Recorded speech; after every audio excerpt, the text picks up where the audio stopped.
ದೇವರ ವಾಕ್ಯವನ್ನು ನಾವು ಧ್ಯಾನ ಮಾಡಿಕೊಳ್ಳೋಣ. ಮತ್ತಾಯ ಬರೆದ ಸುವಾರ್ತೆ 18ನೇ ಅಧ್ಯಾಯ 19ನೇ ವಚನ ನಾವು ವಾಕ್ಯ ದಾನಕ್ಕಾಗಿ ಓದಿಕೊಳ್ಳೋಣ.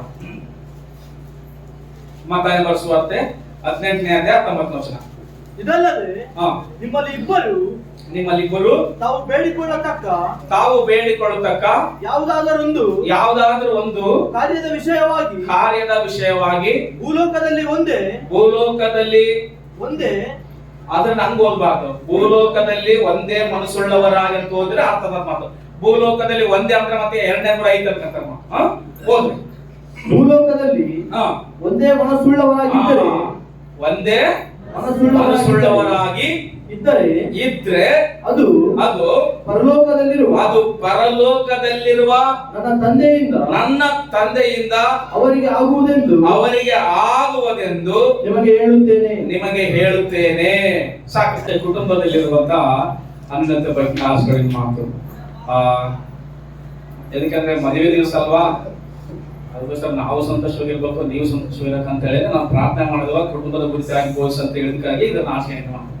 ಓಕೆ, ಒಂದೊಂದ್ ಸಾರಿ ಹೆಚ್ಚು ಕಡಿಮೆ ಆಗ್ತಾ ಇರ್ಬೋದು ವಾಕ್ಯದಲ್ಲಿ ದೇವರು ಬೋಧಿಸಿರುವಾಗ. ನನ್ನ ಸ್ವಂತ ಮಾತುಗಳಂತಂದ್ರೆ ನಿಮ್ಮನ್ನ ಸಂತೋಷ ಪಡಿಸೋ ಮಾತು. ಅಲ್ಲಿ ಅಂತಂದ್ರೆ ನನ್ನ ಸ್ವಂತ ಮಾತು ಅಂದ್ರೆ ನಿಮ್ನ ಸಂತೋಷ ಪಡಿಸವ. ದೇವ್ರ ಮಾತು ಅಂದ್ರೆ ನಿಮ್ನ ಖಚಿತವಾಗಿ ಬಾಧೆ ಪಡಿಸೋದಕ್ಕೆ ಅಂತಂದ್ರೆ ನಾವು ಬದಲಾಗ್ಲಿಕ್ಕೆ ಆಗಿ. ಅಲ್ಲೆಲ್ಲೂಯಾ. ಇವಾಗೆಲ್ಲ ಸ್ಟೇಟಸ್ ವಾಟ್ಸಪ್ ಬಹಳ ಫೇಮಸ್ ಅಲ್ಲ. ಒಬ್ಬ ಪಾಸ್ಟರ್ ಹೇಳ್ತಾ ಮಾತು. ಪಾಸ್ಟ್ರು ಎದಕ್ಕೋ ವಾಕ್ಯ ಬೋಧಿಸುವಲ್ಲಿ ಇವಾಗ ಬರೇ ಉದಾಹರಣೆಗಳು ಹೇಳ್ತಾನ, ಬರೇ ಕಥೆಗಳು ಹೇಳ್ತಾನ, ಬರೇ ಅವ್ರ ಬಗ್ಗೆ ಇವ್ರ ಬಗ್ಗೆ ಹೇಳ್ತಾನ ಅಂತ ಆ ಸಾರು ಮಾತಾಡ್ತಾ ಇದ್ರೆ ಅಂದ್ರೆ ಆ ರೀತಿಯಾಗಿ ಹೇಳ್ತಾ ಇದ್ದಾರಂತೆ ವಿಶ್ವಾಸಗಳು. ಬರೇ ಪಾಸ್ಟರ್ ಇವಾಗ ಏನ್ ಬೋಧಿಸೋಲ್ಲ, ವಾಕ್ಯ ಬೋಧಿಸೋಲ್ಲ, ಬರೇ ಉದಾಹರಣೆಗಳು ಹೇಳ್ತಾನ, ಬರೇ ಅವ್ರ ಕುಟುಂಬದ ಬಗ್ಗೆ ಇವ್ರ ಕುಟುಂಬದ ಬಗ್ಗೆ ಅವ್ರ ಬಗ್ಗೆ ಇವ್ರ ಬಗ್ಗೆ ಹೇಳ್ತಾನ ಅಂತ ಹೇಳ್ತದಾರಂತೆ. ಅವಾಗ ಪಾಸ್ ಹೇಳ್ತಾನ ವಾಕ್ಯನೇ ಬೋಧಿಸ್ಬೇಕು. ನಿನಗೆ ಏನ್ ಬೋಧಿಸ್ಬೇಕು? ವಾಕ್ಯನೇ ಬೋಧಿಸ್ಬೇಕ. ಸರಿ, ಆದಿ ಕಾಂಡಲಿಂದ ಹಿಡಿದು 1ನೇ ಅಧ್ಯಾಯವರೆಗೆ 10 ವಚನ ಓದಿಬಿಡ್ರಿ. 10 ಓದಿಬಿಡ್ರಿ. ಟೈಮ್ 1 ಗಂಟೆ ಆಗ್ಬಿಡುತ್ತೆ. ಲಾಸ್ಟ್ ಗೆ ಪಾಸ್ಟ್ ಏನ್ ಮಾಡ್ಬಿಡ್ತಾನೆ ಇವಾಗ ಆಮೇಲೆ ಅಂದ್ಬಿಡ್ತಾನ ವಾಕ್ಯನೇ ಬೋಧಿಸಿವಿ, ಪ್ರೈಸ್ ಲಾರ್ಡ್, ಹೋಗ್ಬೇಡ. ಅರ್ಥ ಆಯ್ತಾ? ಹಲ್ಲೆಲೂಯಾ. ಯಾಕಂದ್ರೆ ವಿಶ್ವಾಸ ಏನ್ ಬೇಕು? ವಾಕ್ಯನೇ ಬೇಕಲ್ವಾ? ಹೌದಲ್ಲ, ವಾಕ್ಯ ಬೇಕು. ಒಂದೇ ಆದಿ ಕಾಂಡ 1ನೇ ಅಧ್ಯಾಯ ತೆಗೆದುಬಿಟ್ಟು 10 ಅಧ್ಯಾಯ ಓದ್ರಿ ಅಂತ ಅಂದ್ಬಿಟ್ರೆ ಎಷ್ಟಾದ್ರೂ ಕಂಪಲ್ಸರಿ 1 ಗಂಟೆ ಆಗುತ್ತೆ. ಎದಕ್ಕಂದ್ರೆ ಒಬ್ರು ಆದಾಮ ಅನ್ಕಂತಿರ್ಲಿಕ್ಕೆ ಕಷ್ಟ 1 ಗಂಟೆ ಅಂತ. Price lord. ಇವತ್ತೆಲ್ಲರಿಗೆ ಏನ್ ಬೋಧಿಸಿ? ನಾನು ವಾಕ್ಯನೇ ಬೋಧಿಸಿನಿ ಎಲ್ಲರೂ ಅಂತ ಅನ್ಕೊಂಡ್ರೆ ನಾವು ಆಶೀರ್ವಾದ ಒಂದಕ್ಕಲ್ಲ ಮಾತ್ರ. ವಾಕ್ಯವಾಗೇ ಇದ್ರೆ ನಮಗೆ ಏನು ಪ್ರಯೋಜನ ಇಲ್ಲ. ವಾಕ್ಯ ನಮ್ಮ ಜೀವಿತಕ್ಕೆ ಅನುಕೂಲತೆ ಮಾಡಿಕೊಂಡಾಗ ವಾಕ್ಯದ ಪ್ರಕಾರ ನಾವು ನಡಿಲಿಕ್ಕೆ ಪ್ರಾರಂಭ ಮಾಡಿಕೊಳ್ಳುವಾಗ, ವಾಕ್ಯವನ್ನು ಕೈಕೊಂಡು ನಡೆಯುವಾಗ ವಾಕ್ಯವು ಜೀವವಾಗಿ ಮಾರ್ಪಡದಂತೆ. ಹಲ್ಲೆಲೂಯಾ. ವಾಕ್ಯ ಏನಾಗಿ ಮಾರ್ಪಡದಂತೆ? ಜೀವವಾಗಿ ಮಾರ್ಪಡದಂತೆ. ನಿಮ್ಗೆ ಹೇಳ, ನಾನು ಬೀಜ ಇಲ್ಲಿ ಗಾಜಿನ ಮೇಲೆ ಇಟ್ರೆ ಅದು ಹಂಗೆ ಇರ್ತದಂತೆ. ಏನಾದ್ರೂ ಒಂದು ಸೀಡ್ಸ್ ಒಂದು ತಾನು ಇಲ್ಲಿ ಹಿಂಗೆ ಇಟ್ರೆ ಅದು ಎಷ್ಟು ವರ್ಷಗಳಾಗ್ಲೇ ಹಂಗೆ ಇರ್ತದಂತೆ. ಅದನ್ನೇ ತಗೊಂಡು ನೆಲದಲ್ಲಿ ಊಡಿಟ್ಬಿಟ್ರೆ 1 ವಾರ ಕಾಲ ಚಿಗುರು ಹೊಡಿತದಂತೆ. ವಾಕ್ಯಕ್ಕೆ ಅಷ್ಟು ಪವರ್ ಇರುತ್ತೆ. ನೋಡ್ರಿ, ವಾಕ್ಯ ಎಷ್ಟು ವರ್ಷಗಳಾದ್ರೂ ನೋಡಾಗಿ ಈ ಬೈಬಲ್ ನಲ್ಲಿ ಇದ್ರೆ ನನಗೆ ಏನ್ ಪ್ರಯೋಜನ ಇಲ್ಲ, ನಿನಗೆ ಕೂಡ ಏನ್ ಪ್ರಯೋಜನ ಇಲ್ಲ. ಈ ವಾಕ್ಯ ನನ್ನ ಹೃದಯದಲ್ಲಿ ಇದ್ರೆ ನನಗೆ ಪ್ರಯೋಜನ ಅಂತೆ. ಆಮೇಲೆ ಅರ್ಥದರು ಅವಾಗೆ ನಾವು ಏನಾದ್ರೂ ಉಪಯೋಗ ಬರ್ತು ಮಾಡ್ತು. ಇಲ್ಲದೆ ಹೋದ್ರೆ ನಾವು ಉಪಯೋಗ ಬರಕಲ್ಲ ದೇವರಿಗೆ. ಅದಕ್ಕೋಸ್ಕರವೇ ವಾಕ್ಯವು ಜೀವವಾಗಿ, ಆ ವಾಕ್ಯವೇ ಈ ಭೂಮಿಗೆ ಬೆಳಕಾಗಿ, ಈ ಭೂಮಿಗೆಯಲ್ಲಿ ನರವತರಾಗಿ ಎತ್ತಿ ಬಂದನಂತ ಮಾತು. ವಾಕ್ಯ ಯೇಸು ಕ್ರಿಸ್ತನ ವಾಕ್ಯ ಆಗಿದೆ.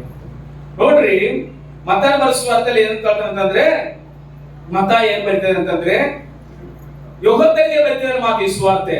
ಯೆಹೂದ್ಯರಿಗೆ ಏನಂತ ಅಂತಂದ್ರೆ, ನೋಡ್ರಪ್ಪ ನೀವು ಬಹಳ ಪ್ರಾರ್ಥನೆ ಮಾಡ್ತಿದ್ರಿ, ಓಕೆ, ಆದ್ರೆ ನಾನ್ ನಿಮ್ಗೆ ಏನ್ ಹೇಳ್ತೇನೆ ಅಂತಂದ್ರೆ ಎಲ್ಲರೂ ಕೇಳಿಸ್ಕೊಡ್ರಿ. ಯಾವುದಾದ್ರೂ ಈ ಭೂಲೋಕದಲ್ಲಿ ಯಾರಾದ್ರೂ ಒಬ್ಬ ಮನುಷ್ಯರು ಇಬ್ರು ಸೇರಿ ಏನಂತ ಹೇಳ್ತಾನ, ನಿಮಗೆ ಸತ್ಯವಾಗಿ ಹೇಳ್ತಾನೆ ಅಂತ ಹೇಳಿ ನಿಮ್ಮಲ್ಲಿ ಇಬ್ರು ತಾವು ಬೇಡಿಕೊಳ್ಳತಕ್ಕ ಏನಂತ ಹೇಳ್ತಾನೆ, ಯಾವುದಾದ್ರೂ ಒಂದು ಕಾರ್ಯ ವಿಷಯವಾಗಿ ಭೂಲೋಕದಲ್ಲಿ, ಯಾವ ಲೋಕದಲ್ಲಿ? ಭೂಲೋಕದಲ್ಲಿ ಒಂದೇ ಮನಸ್ಸುಳ್ಳವರಾಗಿದ್ರೆ, ಯಾವ ಲೋಕದಲ್ಲಿ? ಈ ಭೂಮಿ ಮೇಲೆ ಒಂದೇ ಮನಸ್ಸುಳ್ಳವರಾಗಿದ್ರೆ ನೀವೇನಾದ್ರೂ ಪ್ರಾರ್ಥನೆ ಮಾಡಿದ್ರೆ ಅದು ಪರಲೋಕಕ್ಕೆ ಹೋಗ್ತದಂತೆ ಮಾತು. ಎಲ್ಲಿ ನಿಂಚ? ಈ ಭೂಮಿ ಮೇಲೆ ಮಾಡಿದ ಪ್ರಾರ್ಥನೆ ಪರಲೋಕಕ್ಕೆ ಹೋಗ್ತದಂತೆ. ಹೆಂಗ ಮಾಡಿದ್ರು ಅಂತಂದ್ರೆ ಅಲ್ಲಿ ಮನಸ್ಸನ್ನ ಕಳಿಸಿದ ಮಾತು ದೇವರು. ಏನ್ ಕೆಲಸ ಹೇಳಿರಲ್ಲ ಸಾರಿ? ಮನಸ್ಸನ್ನ ಕಳಿಸಿದ ಮಾತು. ಇದಲ್ಲದೆ ನಿಮ್ಮಲ್ಲಿ ಇಬ್ಬರು ತಾವು ಬೇಡಿಕೊಳ್ಳತಕ್ಕ ಯಾವುದಾದ್ರೂ ಒಂದು ಕಾರ್ಯ ವಿಷಯವಾಗಿ ಭೂಲೋಕದಲ್ಲಿ ಒಂದೇ ಮನಸ್ಸುಳ್ಳವರಾಗಿದ್ರೆ ಅದು ಪರಲೋಕದಲ್ಲಿ ನನ್ನ ತಂದೆಯು ಇಂದ ಅವರಿಗೆ ಏನಾಗ್ತದಂತೆ ಆಗುವುದೆಂದು ನಿಮಗೆ ಹೇಳುತ್ತೇನೆ ಅಂತ ಮಾತು. ಓದ್ರೊಂದ್ಸಾರಿ ಎಲ್ಲರೂ ಹೋದ್ರೆ ಆ ವಚನ ಮಾತ್ರ ಎಲ್ಲರೂ ಓದ್ರಿ. 18, 19 ಮಾತ್ರ ಓದ್ರಿ. ಎಲ್ಲರೂ ಓದ್ರಿ ನಾವು.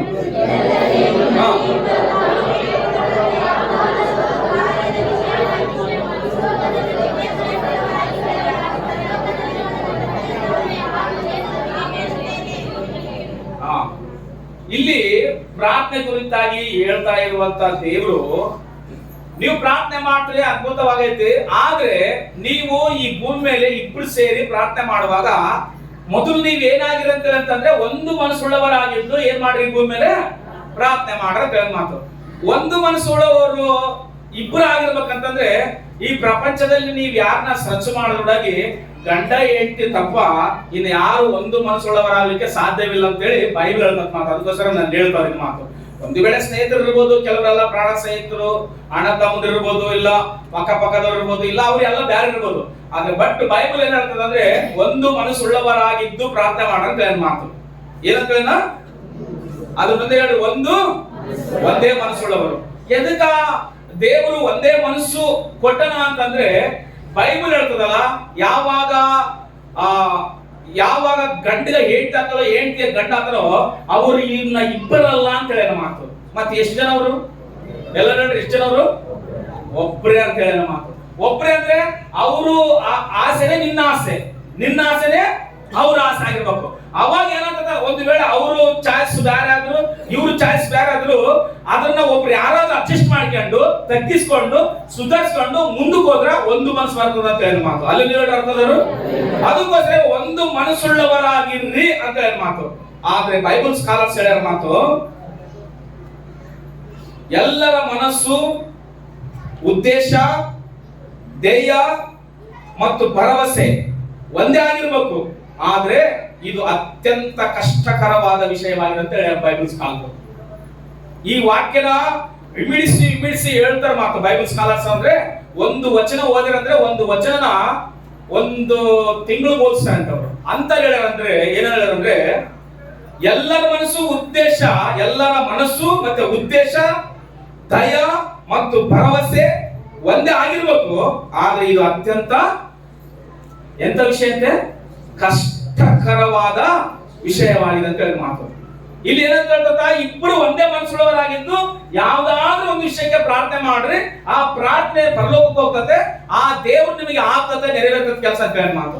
ಆದ್ರೆ ಏನಿದು ಬಹಳ ಕಷ್ಟಕರವಾಗಿರೋದು ಹೇಳಿ ಮಾತು.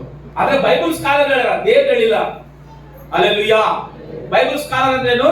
ಬೈಬಲ್ ನ ಚೆನ್ನಾಗಿ ಓದಿ, ಈ ಬೈಬಲ್ ನಾಗ ಅಧ್ಯಾಯಗಳಿದಾವಲ್ಲ, ಈ ಬೈಬಲ್ ನ ವಚನಗಳಿದಾವಲ್ಲ, ಹಿಂಗ ಬರ್ದಿಲ್ಲ ಬೈಬಲ್ ಆದಿ ಕಾಂಡದಿಂದ ಹಿಡಿದು ಪ್ರಕಟಣೆ ಗ್ರಂಥವರೆಗೆ ಸುಮ್ಮನೆ ಬರ್ಕೊಂಡು ಹೋಗ್ಯಾರ. ಇದು ಇಷ್ಟೇ ಅಧ್ಯಾಯ, ಇದು ಇಷ್ಟೇ ವಚನ ಅಂತಿಲ್ಲ. ಬೈಬಲ್ ನ ಓದ್ತಾ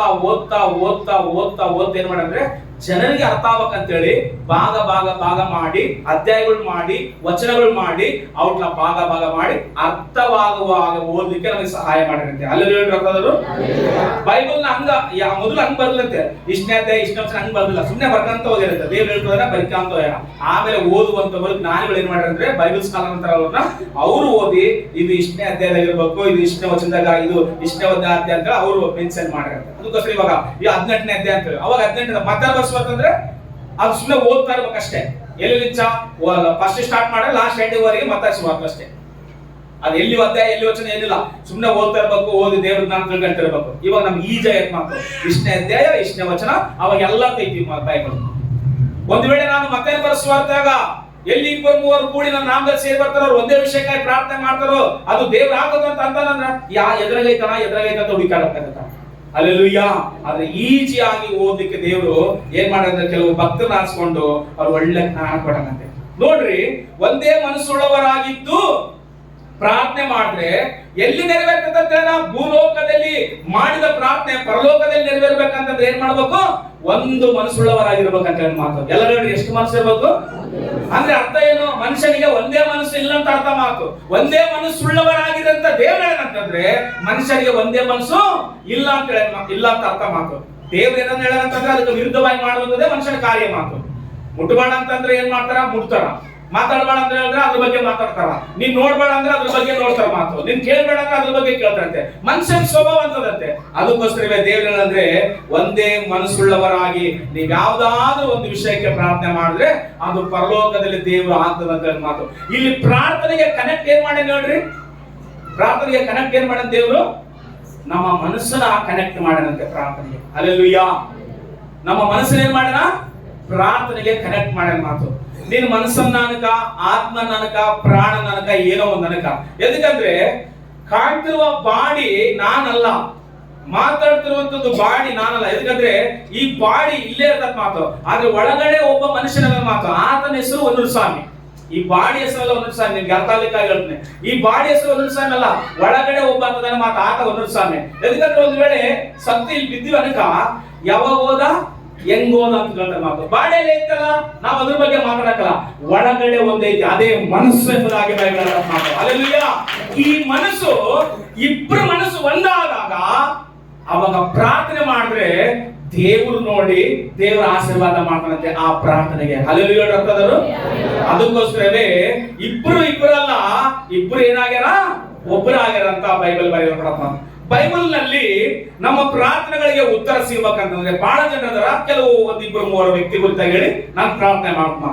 ನೋಡ್ರಿ, ನಾವು ಬಹಳ ಪ್ರಾರ್ಥನೆ ಮಾಡ್ತೀವಿ. ಕೆಲವು ಸಾರಿ ಕುಟುಂಬಗಳಲ್ಲಿ ಗಂಡ ಪ್ರಾರ್ಥನೆ ಮಾಡ್ತಿರ್ತಾರ, ಹೆಂಡತಿ ಪ್ರಾರ್ಥನೆ ಮಾಡ್ತಿರ್ತಾರ, ಮಕ್ಕಳು ಪ್ರಾರ್ಥನೆ ಮಾಡ್ತಿರ್ತಾರ, ಎಷ್ಟೋ ಜನ ಪ್ರಾರ್ಥನೆ ಮಾಡ್ತಿದ್ರು. ಆದ್ರೆ ಬೈಬಲ್ ಏನ್ ಹೇಳ್ತಂದ್ರೆ 1 ಪೇತ್ರ 3ನೇ ಅಧ್ಯಾಯ 7ನೇ ವಚನ ಓದ್ರಿ. 1 ಪೇತ್ರ 3ನೇ ಅಧ್ಯಾಯ 7ನೇ ವಚನ. ಬಹಳ ಸಾರಿ ನಾವು ಪ್ರಾರ್ಥನೆ ಮಾಡೋ ಭಕ್ತರೇ ನಾವು. ಬಹಳ ಸಾರಿ ಪ್ರಾರ್ಥನೆ ಮಾಡ್ತೀವಿ, ಉಪವಾಸಗಳು ಮಾಡ್ತೀವಿ, ಬಹಳ ಸಾರಿ ಮಾಡ್ತೀವಿ. ಆದ್ರೆ ವಾದ ಮಾಡ್ತಾ ನಾವು ಪ್ರಾರ್ಥನೆ ಮಾಡ್ರೆ ಉತ್ತರ ಇಲ್ಲ. ಅದು ಗಂಡಿಗಾಗ್ಲಿ ಹೆಂಡತಿಯಾಗ್ಲಿ ಅಂತ ಹೇಳಿ ಮಾತು. 1 ಪೇತ್ರ 3ನೇ ಅಧ್ಯಾಯ 7ನೇ ವಚನ ಓದ್ರಿ ಒಂದ್ಸಾರಿ. ಅದೇ ರೀತಿಯಾಗಿ ಪುರುಷರೇ ಸ್ತ್ರೀಯು ಪುರುಷನಿಗಿಂತ ಬಲಹೀನಳೆಂಬುದನ್ನು ಜ್ಞಾಪಕ ಮಾಡಿಕೊಂಡು ನಿಮ್ಮ ಹೆಂಡತಿಯರ ಸಂಗಡ ವಿವೇಕದಿಂದ ಹೆಂಗಂತ ಒಗೆತನ ಮಾಡಿರಿ. ಅವರು ಜೀವ ವಾಕ್ಯಕ್ಕೆ ನಿಮ್ಮೊಂದಿಗೆ ಏನಾಗಿರೋರು ಬಾಧ್ಯರಾಗಿದ್ದಾರೆ ಎಂದು ತಿಳಿದು ಅವರಿಗೆ ಏನ್ ಸಲ್ಲಿಸಿರಿ? ಮಾನವನ್ನು ಸಲ್ಲಿಸಿರಿ. ಹಿಂಗ ಮಾಡಿದ್ರೆ ಮಾತ್ರ ನಿಮ್ಮ ಪ್ರಾರ್ಥನೆ ಏನ್ ಪಡ್ತಂತ ಅಡ್ಡಿ ಇರುವುದಿಲ್ಲ. ಹಿಂಗ ಮಾಡಿದ್ರೆ ನಿಮ್ಮ ಪ್ರಾರ್ಥನೆಗೆ ಅಡ್ಡಿ ಇರುವುದಿಲ್ಲ. ಒಂದ್ ವೇಳೆ ನೀವು ಇದನ್ನ ಮಾಡಲಾರ್ದು ಹೋದ್ರೆ ನೀವ್ ಎಷ್ಟು ಪ್ರಾರ್ಥನೆ ಮಾಡಿದ್ರೆ ಒಳಗೆ ನಿಮ್ ಪ್ರಾರ್ಥನೆಗೆ ಅಡ್ಡಿ ಯಾರು ಗೊತ್ತಾ? ಗಂಡನಿಗೆ ಹೆಂಡತಿ, ಹೆಂಡತಿಗೆ ಗಂಡನೆ. ಹಲ್ಲೆಲೂಯಾ. ನಾವು ಅನ್ಕೊಳ್ತು ಮಾತು, ಹೊರಗಡೆ ನಮ್ಮ ಪ್ರಾರ್ಥನೆ ಅಡ್ಡ ಇದಾರ, ಸೈತಾನ ನಮಗೆ ಬಹಳ ದೊಡ್ಡ ಅಡ್ಡ ಇದಾರ. ನಾವ್ ಅಲ್ಲಿಂಗೆಲ್ಲ ಪ್ರಾರ್ಥನೆ ಮಾಡೋದು. ಅವ್ರು ಅಡ್ಡ ಇದಾರ, ಇವ್ರು ಅಡ್ಡ ಇದಾರ. ಯಾರು ಅಡ್ಡಿಲ್ಲ ನಿನ್ನ ಪ್ರಾರ್ಥನೆ? ನಿನ್ನ ಗಂಡನೇ ನಿನಗೆ ಅಡ್ಡ, ನಿನ್ನ ಹೆಂಡತಿ ನಿನಗೆ ಅಡ್ಡ ಆಗ ಮಾತು. ಅದಕ್ಕೋಸ್ಕರವೇ ನೀವಿಬ್ಬರ ಮನಸ್ಸು ಏನಾಗಿರ್ಲ ಅಂತ ಒಂದಾಗಿರ್ಲ ಅಂತ ಮಾತು. ಕೈ ತಲೆಯಲ್ಲಿ ಹೇಳುವ ಸಾರಿ, ಜೋರ ಹೇಳ್ರಿ. ಎದಕ್ಕಂದ್ರೆ ಯಾವಾಗ ಇಬ್ಬರು ಮನಸ್ಸು ಒಂದಾಗ್ತದೋ ಅವಾಗ ಮಾತ್ರ ನೀವು ಯಾವುದಕ್ಕಾದ್ರೂ ಪ್ರಾರ್ಥನೆ ಮಾಡಿದ್ರೆ ದೇವರು ನಿಮ್ಮ ಪ್ರಾರ್ಥನೆಗೆ ಫಲ ಕೊಡ್ತಾನಂತೆ, ದೇವರು ನಿಮ್ಮ ಪ್ರಾರ್ಥನೆ ಕೇಳ್ತಾನಂತೆ. ಒಂದು ವೇಳೆ ನಿಮ್ಮ ಪ್ರಾರ್ಥನೆಗೆ ಉತ್ತರ ಇಲ್ಲಿವರೆಗೆ ಸಿಕ್ಕಿಲ್ಲ ಅಂತಂದ್ರೆ ಮೊದಲು ನೀವೇನ್ ಮಾಡ್ರಿ? ಪ್ರಾರ್ಥನೆ ಮಾಡೋದು ಬಿಟ್ಟು ಬಿಡ್ರಿ. ಫಸ್ಟ್ ನಿಮ್ಮ ಮನಸ್ಸುಗಳು ಏನ್ ಮಾಡ್ಕೊಳ್ರಿ? ಒಂದು ಮಾಡ್ಕೊಳ್ರಿ. ಕೆಲವು ಸಾರಿ ಪ್ರಾಬ್ಲಮ್ಗಳು ಬರ್ಬೋದು. ಪ್ರಾಬ್ಲಮ್ಗಳು ಬರ್ಲಾರ್ದಂತ ಕುಟುಂಬನೇ ಇಲ್ಲ. ಒಂದು ವೇಳೆ ಅಸಲಿ ಬರ್ಲಾರ್ದಂಗೆ ಇಲ್ದೆ ಹೋದಾಗ ಅಸಲಿ ಕುಟುಂಬನೇ ಅಲ್ಲ ಅಂತ ಅಸಲಿ.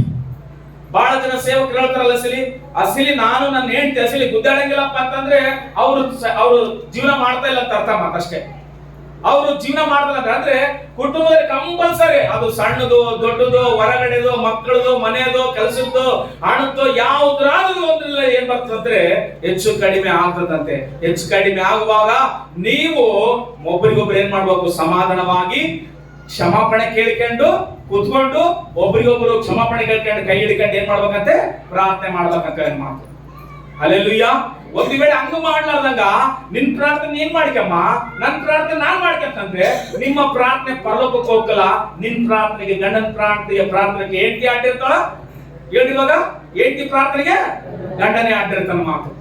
ನಾವ್ ಅನ್ಕಂತೀವಿ ಆತ ಇಲ್ತದೆ ನೋಡತ್ತ, ಆಯಮ್ಮ ಇಲ್ತದೆ ನೋಡತ್ತ, ನಾನು ಒಬ್ಬನೇ ಪ್ರಾರ್ಥನೆ ಮಾಡ್ಕೊಂತೇನೆ, ನನ್ ಪ್ರಾರ್ಥನೆ ದೇವ್ರ, ನಿನ್ ಪ್ರಾರ್ಥನೆ ದೇವ್ರ ಕಳಕ. ನಾನ್ ಹೇಳ್ತಲ್ಲ, ಯಾರು ಹೇಳ್ತಾರ ಇವಾಗ? ಬೈಬಲ್ ಹೇಳ್ತಾರ ಮಾತು, ದೇವ್ರ ಹೇಳ ಮಾತು. ನಿನ್ ಪ್ರಾರ್ಥನೆ ದೇವ್ರ ಕೇಳ್ಬೇಕಂದ್ರೆ ಮೊದಲು ನೀವು ಅಡ್ಡಿ ಇಲ್ದಂಗ ನೋಡಿ ಕೇಳ್ರಿ. ಅಡ್ಡಿ ಅಂತಂದ್ರೆ ನಾವ್ ಏನಂತ ಹೇಳ್ರಿ, ಪಕ್ಕದ ಮನೆಯವ್ರ ನಮಗೆ ಬಹಳ ಅಡ್ಡಿ ಇದ್ರಂತ ಮಾತು, ಎದುರು ಮನೆಯವ್ರ ನಮಗೆ ಭಾರಿ ಅಡ್ಡಿ ಇದ್ರಂತ ಅವ್ರನ್ನೆಲ್ಲ ಬಿಟ್ಟು ಬಿಡ್ತೀವಿ. ಸೈತಾನ್ ನಮ್ಗೆ ಬಹಳ ಅಡ್ಡಿ ಇದ್ರಂತ. ಫಸ್ಟ್ ಅಡ್ಡ ಇರೋದು ಯಾರು? ನಿನ್ ಗಂಡನೇ ನಿನಗೆ ಪ್ರಾರ್ಥನೆ, ಅಡ್ಡ ಇರೋದು ಯಾರು? ನಿನ್ ಹೆಂಡತಿನೇ ನಿನ್ ಪ್ರಾರ್ಥನೆ ಅಡ್ಡಿ. ಅದಕ್ಕೋಸ್ಕರ ಮೊದಲು ಏನಾಗು, ಸಮಾಧಾನವಾಗು. ಬೈಬಲ್ನಲ್ಲಿ ಅವರಿಗೆ ಏನಿದ್ರೊಳಗೆ ಅವರು ಬಹಳ ಸಮಾಧಾನವಾಗಿದ್ದು ದೇವರ ಸನ್ನಿಧಾನದಲ್ಲಿದ್ದಾರೆ. ಕರೆಕ್ಟ್ ಬರುತ್ತೆ. ಬಹಳ ಸಮಾಧಾನವಾಗಿ ಏನಾಗಿರೋರು, ಅಡ್ಡಿ ಇಲ್ದಂಗ ಒಬ್ಬರಿಗೊಬ್ಬರು ಸಮಾಧಾನವಾಗಿದ್ದಾರೆ ಮಾತು. ಯಾವಾಗ ಅಡ್ಡಿ ಇಲ್ದಂಗ ಅದರೋ ಅವ್ರ ಕುಟುಂಬದಲ್ಲಿ ಕೊರತೆ ಅನ್ನೋಂಥದ್ದು ಕಂಡಿಲ್ಲ. ಎದಕ್ಕ? ದೇವರ ಬಂಧದಲ್ಲಿ. ಯಾರದ ಹೇಳ್ರಿ? ದೇವರ ಮಾತು. ದೇವರು ನಮ್ಮ ಕುಟುಂಬದಲ್ಲಿ ಇರುವಾಗ ಏನು ಅಡ್ಡಿ ಕಾಣೋದಿಲ್ಲ ಮಾತು. ದೇವರನ್ನ ಬಿಟ್ಟು ನಾವು ಏನ್ ಮಾಡಕ್ ಹೋದ್ರು ಅದು ಸಮಾಧಾನವಾಗಿರಕ ಮಾತು. ನೋಡೋಣ ಸತ್ಯವೇದದಲ್ಲಿ ಕೆಲವು ಕುಟುಂಬಗಳ ಮಾತು. ಲೂಕನ ಬರೆಸುವಾರ್ತೆ 1ನೇ ಅಧ್ಯಾಯ 5-7 ತನಕ ಹೋದ್ರಿ. ಲೂಕನ ಬರೆಸುವಾರ್ತೆ 1ನೇ ಅಧ್ಯಾಯ 5-7 ತನಕ ಹೋದ್ರಿ. ಯೂದಾಯದ ಅರಸನಾದ ಹೆರೋದನ ಕಾಲದಲ್ಲಿ, ಯಾರ ಕಾಲದಲ್ಲಿ? ಹೆರೋದನ ಕಾಲದಲ್ಲಿ ಒಂದು ಕುಟುಂಬ ಐತಿ. ಅಬಿಯನ ವರ್ಗಕ್ಕೆ ಸೇರಿದ ಜಕರಿಯನೆಂಬ ಒಬ್ಬ ಯಾಜಕನಿದ್ದಾನೆ. ಅವನ ಹೆಂಡತಿ ಆರೋನನ ವಂಶದವಳು. ಯಾವ ವಂಶದ ಅಮ್ಮ? ಎಲ್ಲರೂ ಗಮನ ಇಟ್ಕೊಳ್ಳೋಣ. ಆರೋನನ ವಂಶದ ಅಮ್ಮ. ಆಕೆ ಹೆಸರು ಎಲಿಜಬೆತ್. ಅವರಿಬ್ಬರು ಕರ್ತನ ಎಲ್ಲ ಆಜ್ಞೆಗಳನ್ನು, ಇಲ್ಲಿ ಕೇಳಿಸ್ಕೊಡ್ರಿ, ಕರ್ತನ ಎಲ್ಲ ಆಜ್ಞೆಗಳನ್ನು, ನೇಮ ನಿಷ್ಠೆಗಳನ್ನು ಅವ್ರು ಏನ್ ಮಾಡ್ತಾ ಇದ್ರು? ಕೈಕೊಂಡು ತಪ್ಪಿಲ್ಲದೆ ನಡುಕೊಳ್ಳುತ್ತಾ ದೇವರ ದೃಷ್ಟಿಯಲ್ಲಿ ಏನಾಗಿರೋರು? ನೀತಿವಂತರಾಗಿದ್ದರು. ಆದರೆ ಎಲಿಜಬೆತಳು ಬಂಜೆಯಾದುದರಿಂದ ಅವರಿಗೆ ಮಕ್ಕಳಿರಲಿಲ್ಲ. ಇದಲ್ಲದೆ ಅವರಿಬ್ಬರು ದೀನ ಹೋದವರಾಗಿದ್ದರು. ಏನಾಗಿರೋರು? ಇಬ್ರು ಮುದುಕರಾಗ್ಯಾರ ಮಾತು. ಏನಾಗಿರೋರು? ಇಬ್ರು ಮುದುಕರ. ಅವು ಎಲ್ಲರೂ ದೇವರ ಸಮ್ಮುಖದಲ್ಲಿ, ದೇವರ ಸನ್ನಿಧಾನದಲ್ಲಿ ಇರೋ ಮಾತು. ಅವ್ರು ಎಂತ ವಂಶದಲ್ಲಿ ಹುಟ್ಟಿರಂತ ಬೈಬಲ್ ಅಲ್ಲಿ ಆರೋನನ ವಂಶದವಳಂತೆ. ಯಾರು? ಜಕರಿಯನ ಹೆಂಡತಿ. ಯಾರ ವಂಶದ ಅಮ್ಮ? ಎಲ್ಲರೂ ಜೋರಾಡಿ, ಯಾರ ವಂಶದ ಅಮ್ಮ? ನಾವು ಏನಂತ ಅಂತಂದ್ರೆ ಅವ್ರು ಬಹಳ ಭಕ್ತಿವಂತರು, ಅವರು ಬಹಳ ಭಕ್ತಿಪರರು, ಅವ್ರು ಬಹಳ ದೇವ್ರಿಗೆ ಅಂಟಿಕೊಂಡು ಜೀವಿಸ್ತಾರ, ಅವ್ರಿಗೆ ಏನ್ ದೇವ್ರ ಕೊರತೆಲ್ಲಂಗ ದೇವ್ರ ಆಶೀರ್ವಾದ ಮಾಡ್ತಾರೆ. ಇಲ್ಲ ಅಂತ ಬಂದಿಲ್ಲ ಬೈಬಲ್ ನಲ್ಲಿ. ಅವ್ರು ಬಹಳ ಭಕ್ತಿವಂತರಾಗಿದ್ರು, ಬಹಳ ಭಕ್ತಿಪರರಾಗಿದ್ರು ಕೂಡ ಅವ್ರ ಕುಟುಂಬದಲ್ಲಿ ಒಂದು ಕೊರತೆ ಇತ್ತು ಮಾತು. ಹಲ್ಲೆಲೂಯಾ. ನಾವು ಹೆಂಗಂತಂದ್ರೆ ನಾವು ಜಾಸ್ತಿ ಪ್ರಾರ್ಥನೆ ಮಾಡ್ತೀವಿ, ಜಾಸ್ತಿ ಭಕ್ತಿ ಮಾಡ್ತೀವಿ, ಜಾಸ್ತಿ ನಾವು ಉಪವಾಸ ಮಾಡ್ತೀವಿ, ನಮಗೆ ಕೊರತೆ ಎಲ್ಲ ತನಕ ಬರ್ತಂತೆ. ಕೊರತೆ ಇಲ್ಲಿ ಕೂಡ ಐತಿ. ಆರೋನನ ವಂಶದವಳಂತೆ. ಆರೋನನ ಯಾರು? ಮೋಶೆಯ ಅಣ್ಣ. ಮೋಶೆ ಯಾರು? ಇಸ್ರಾಯೇಲ್ ಪ್ರಜೆಗಳನ್ನ ನಡೆಸಿದ ನಾಯಕ ಮಾತು. ಆರೋನನ ಯಾಜಕ, ದೇವರಿಗೆ ಸೇವೆ ಮಾಡುವಂತ ಮನುಷ್ಯನು. ಅಂತ ವಂಶದಲ್ಲಿ ಹುಟ್ಟಿದ್ರೆ ನಮಗೆ ಏನಾಗಿಲ್ಲ, ಸರಿ ಮಕ್ಕಳೇ ಆಗಿಲ್ಲ ಮಾತು. ಆದ್ರೂ ಇವರು ದೇವರ ಮಾತನ್ನ ಇಷ್ಟಪೂರ್ವಕವಾಗಿ ಏನ್ ಮಾಡ್ತಾರ? ಇಬ್ಬರು ನಡ್ಕೊಂಡು ಹೋಗ್ತಾರ ಮಾತು. ದೇವ್ರ ಏನ್ ಹೇಳ್ತಾರ? ಮಾತಾಡ್ಕೊಂಡೆ. ಆದ್ರೆ ಒಂದು ಕೊರತೆ ಐತಿ.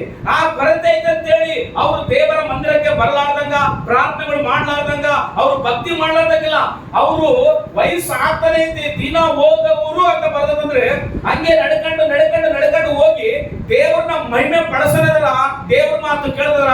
ಇವರಿಬ್ರು ಜಗಳಾಡಿಲ್ಲ, ಇವರಿಬ್ರು ವಾದ ನಿಂತ್ಕೊಂಡಿಲ್ಲ, ಇವರಿಬ್ರು ಆಸ್ಪತ್ರೆ ಸುತ್ತಿಲ್ಲ, ಇವರು ದೇವರ ಸುತ್ತಾಡ್ತಾರೆ. ಹಲೋ, ನೀನ್ ಯಾರು ಸುತ್ತಾ ಇದೀವಿ? ನಿನ್ ಮನಸ್ಸು, ನಿನ್ ಹೆಂಡತಿ ಮನಸ್ಸು ಒಂದಾಗಿದ್ರೆ ದೇವರ ಸನ್ನಿಧಾನದಲ್ಲಿ ಸುತ್ತು. ಎಲ್ಲಿವರೆಗೆ? ದೀನ ಓದವರು ಅಂತ ಹೇಳಿ ಬೈಬಲ್. ದೀನ ಓದರಂದ್ರೇನು? ಮುದುಕರು. ಯಾರು ಅವರಿಬ್ರು? ಒಳ್ಳೆ ವಯಸ್ಸಿರುವಾಗ ಮದುವೆ ಮಾಡಿಕೊಂಡಾರ. ಆದ್ರೆ ಅವರು ದಿನಗಳು ಮುಗಿದೋತವ ವಯಸ್ಸಾಗೈತೆ ಹೊರತಾಗಿ ದೇವ್ರ ಕೆಲಸ ಮಾಡೋದು ಬಿಟ್ಟಿಲ್ಲ, ದೇವರಿಗೆ ಪ್ರಾರ್ಥನೆ ಮಾಡೋದು ಬಿಟ್ಟಿಲ್ಲ, ದೇವ್ರನ್ನ ಆರಾಧಿಸೋದು ಬಿಟ್ಟಿಲ್ಲ, ದೇವ್ರನ್ನ ಸೇವಿಸೋದು ಬಿಟ್ಟಿಲ್ಲ. ಅವರು ಹಂಗೆ ನಡ್ಕೊಂಡು ಹೋಗ್ತಾರೆ. ಒಂದು ಕುಟುಂಬ ಗಂಡ ಹೆಂಡತಿ ಇಬ್ರು ಯಾವಾಗಲೂ ಜಗಳ ಆಡ್ತಾ ಇರುತ್ತೆ. ಆಯಮ್ಗ ರೋಸಿ ಬಂದತ್ತೆ ಪಾಪ ಸಾಲಿ ಬಯಸ್ಕೊಂಡು ಬಡಿಸ್ಕೊಂಡು ಎಷ್ಟು ವರ್ಷ ಸಹಿಸ್ಕೊಂಡ ಅಂತಂದ್ರೆ 80 ವರ್ಷ ಆಯ್ತಂತ ಆತನಿಗೆ. ಎಷ್ಟು ವರ್ಷ ಆಯ್ತೆ ಆತನಿಗೆ? 80 ವರ್ಷ ಆಯ್ತಂತೆ. ಆಯಮ್ಗೆ 75 ವರ್ಷ ಆಯ್ತಂತೆ. ಯಾರಿಗೆ? ಮುದುಕ ಅನ್ಬೇಕ ಏನೋ ಅರೆ ದುಡುಗನ ಪಕ್ಕ, ಹೌದಲ್ವಾ? ಆಯಮ್ಗೆ 75 ವರ್ಷ ಆಗೈತೆ, ಆತ 80 ವರ್ಷ ಆಯ್ತೆ. ದಿನಾಲಿ ಬಯಲು ಬಿಡುವಲ್ಲ, ಸಿಟ್ಟು ಬಂದ್ರೆ ಯಾವಾಗ ಬಳ್ಕೊಂಡ್ ಬಿಡುವಲ್ಲ ಮುದುಕ. ಅದಕ್ಕೋಸ್ಕರ ಆಯಮ್ಗ ಕೇಳಿ ಕೇಳಿ ಎಷ್ಟು ವರ್ಷಗಳೊಳಗೆ ಈ ಕಾಟ ತಪ್ಪೋದಂತ ನಾನ್ ತವ್ರ ಮನೆಗೆ ಹೋಗ್ತಂತಂತೆ. ಯಾವಾಗ ಅದು ಅಷ್ಟು ವರ್ಷ ನೆನಪು ಬಂದಿಲ್ಲ, ಅವಾಗ ಯಾವಾಗ ನೆನಪು ಬಂದಿಲ್ಲ ಸಿಲಿ.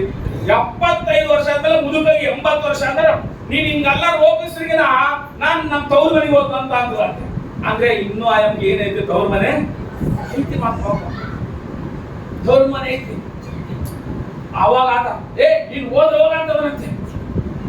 ಅವಾಗ ಏನ್ ಮಾಡೋ ದೊಡ್ಡ ಲಾರಿ ತೆಗ್ಸೆ ಅಮ್ಮ, ಏನಂತ ಸಾಮಾನುಗಳು, ಆ ಮಂಚಗಳು, ಬೀರ್ವ, ಅವು ಸೊಮ್ಮನ, ಇವು ಗಂಗಳ ಸೊಮ್ಮ ಎಲ್ಲವೂ ಲಾರಿ ಹೆಚ್ಚಿಬಿಡುತ್ತೆ. ಏನು ಬಿಟ್ಟಿಲ್ಲ, ದೊಡ್ಡ ಲಾರಿ 10 wheeler ಲಾರಿ ಹೆಚ್ಚಿ ನಮ್ಮೂರಿಗವ್ರು ಈ ಮುದುಕ ಇರ್ಲಿ ಸಾಯನ ಅಂತೇಳಿ ಹೋಗಿರತ್ತೆ. ಅಲ್ಲಿ ಹೋಗಿ ಎಲ್ಲವೂ ಅನ್ಲೋಡ್ ಮಾಡ್ತಾರಂತೆ. ಅಮಾಡ ಬಂದು ಅನ್ಲೋಡ್ ಮಾಡ್ತಾ ಇದ್ರೆ ಬೀರ್ವದಿಂದ ಮುಂದೆ ಎಲ್ಲೇನ ಬೀರ್ವದಿಂದ ಅಂಟ್ಕೊಂಡಂತೆ. ನೀನ್ ಬಂಜ ಅಂತದಂತೆ. ನಿನ್ನ ಬಿಟ್ಟು ನಾನು ಎಲ್ಲಿಗೆ ಹೋಗ್ಲಿ? ಮತ್ತೆ ನೀನು ಭಯ ಬಿಡುವಲ್ಲೇ, ಬಡಿಯೋದು ಬಿಡುವಲ್ಲೇ.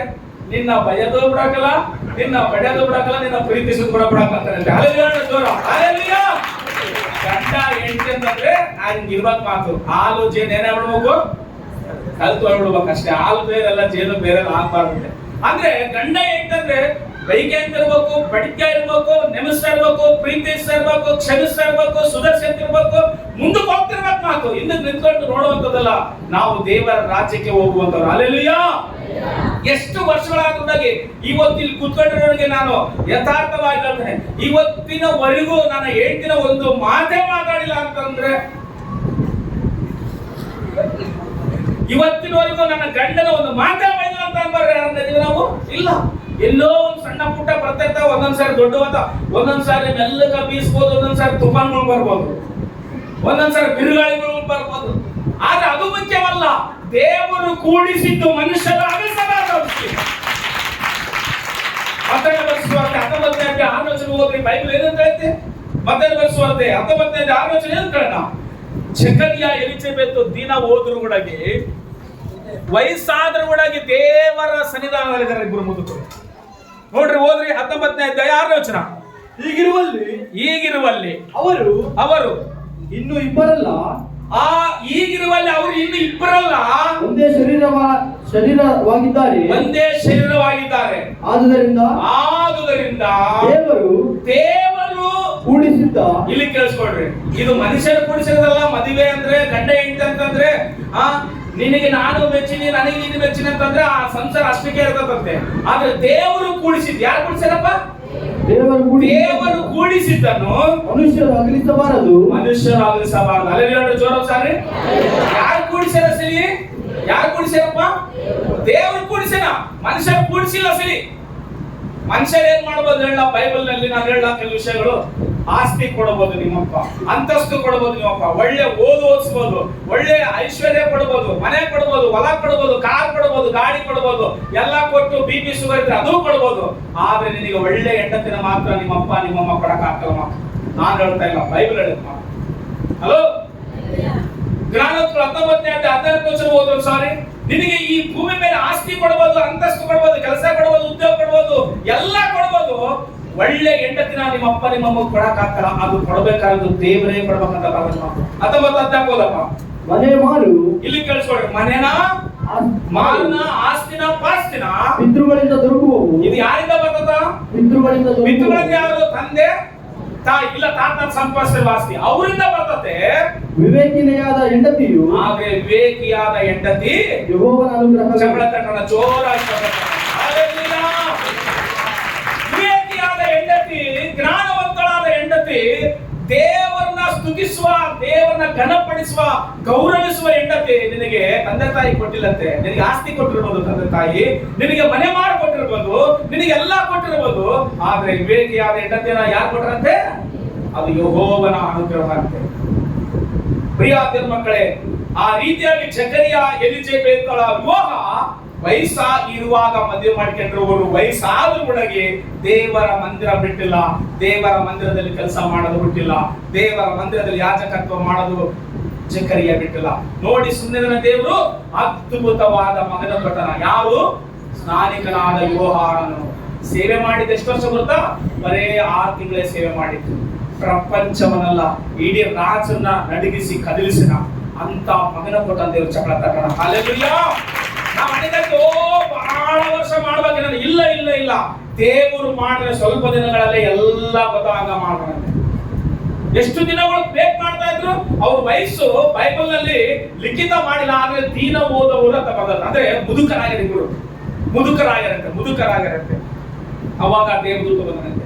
ದೇವದೂತ ಬಂದು, ಜಕರಿಯ, ಇವಾಗ ನಿನ್ ಪ್ರಾರ್ಥನೆ ಕೇಳಿ, ನಿನ್ನ ಭಕ್ತಿ ನಾನು ಕೇಳಿನಿ, ಅದಕ್ಕೋಸ್ಕರ ನಿನ್ನ ಹೆಂಡತಿಗೆ ಒಂದು ಮಗನು ಕೊಡ್ತಾ ಅಂತಂದಾಗ, ಇವಾಗ ಹೆಂಗಪ್ಪ ಪ್ರಭಾಕರ್? ಇಲ್ಲ ಗರ್ಭವತಿ ಆತಳ, ಒಬ್ಬ ಮಗನು ಕೊಡ್ತಂತ.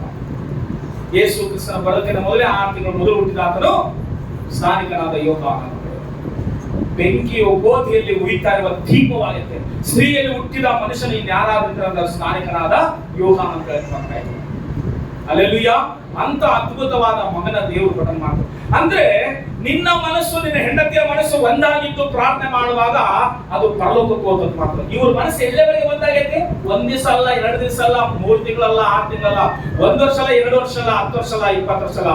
ಅವರು ಜೀವ ಹೋಗುವಾಗಲೂ ಒಂದು ವೇಳೆ ಹುಟ್ಲಿಲ್ಲ ಅಂದ್ರು ಅವ್ರ ಮನಸ್ಸು ಏನಾಗಿರ್ತದೆ? ಇವಾಗ ಒಂದಾಗೇ ಇರ್ತದೆ. ಹಲ್ಲೆಲೂಯಾ.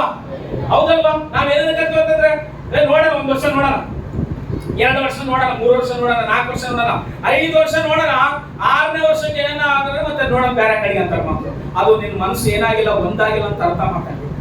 ನಿನ್ ಮನಸ್ಸು ಒಂದಾದ್ರೆ ಎಷ್ಟು ವರ್ಷಗಳಲ್ಲಿ ದೇವರಿಗೋಸ್ಕರ ವೇಟ್ ಮಾಡ್ತೀವಿ. ಮನುಷ್ಯರಿಗೋಸ್ಕರ ಅಲ್ಲ, ಮನುಷ್ಯರ ಮಾತುಗಳಿಗೋಸ್ಕರ ಅಲ್ಲ. ದೇವರು ಕೂಡಿಸಿದ್ದು ಇವಂದ್ರೆ ಒಂದ್ಸಾರಿ ಯಾರು ಅಗಲಿಸಬಾರ್ದು? ಮನುಷ್ಯ ಅಗಲಿಸಬಾರ್ದು ಅಂತ ಬರ್ದನಂತಂದ್ರೆ ಅಷ್ಟೇ.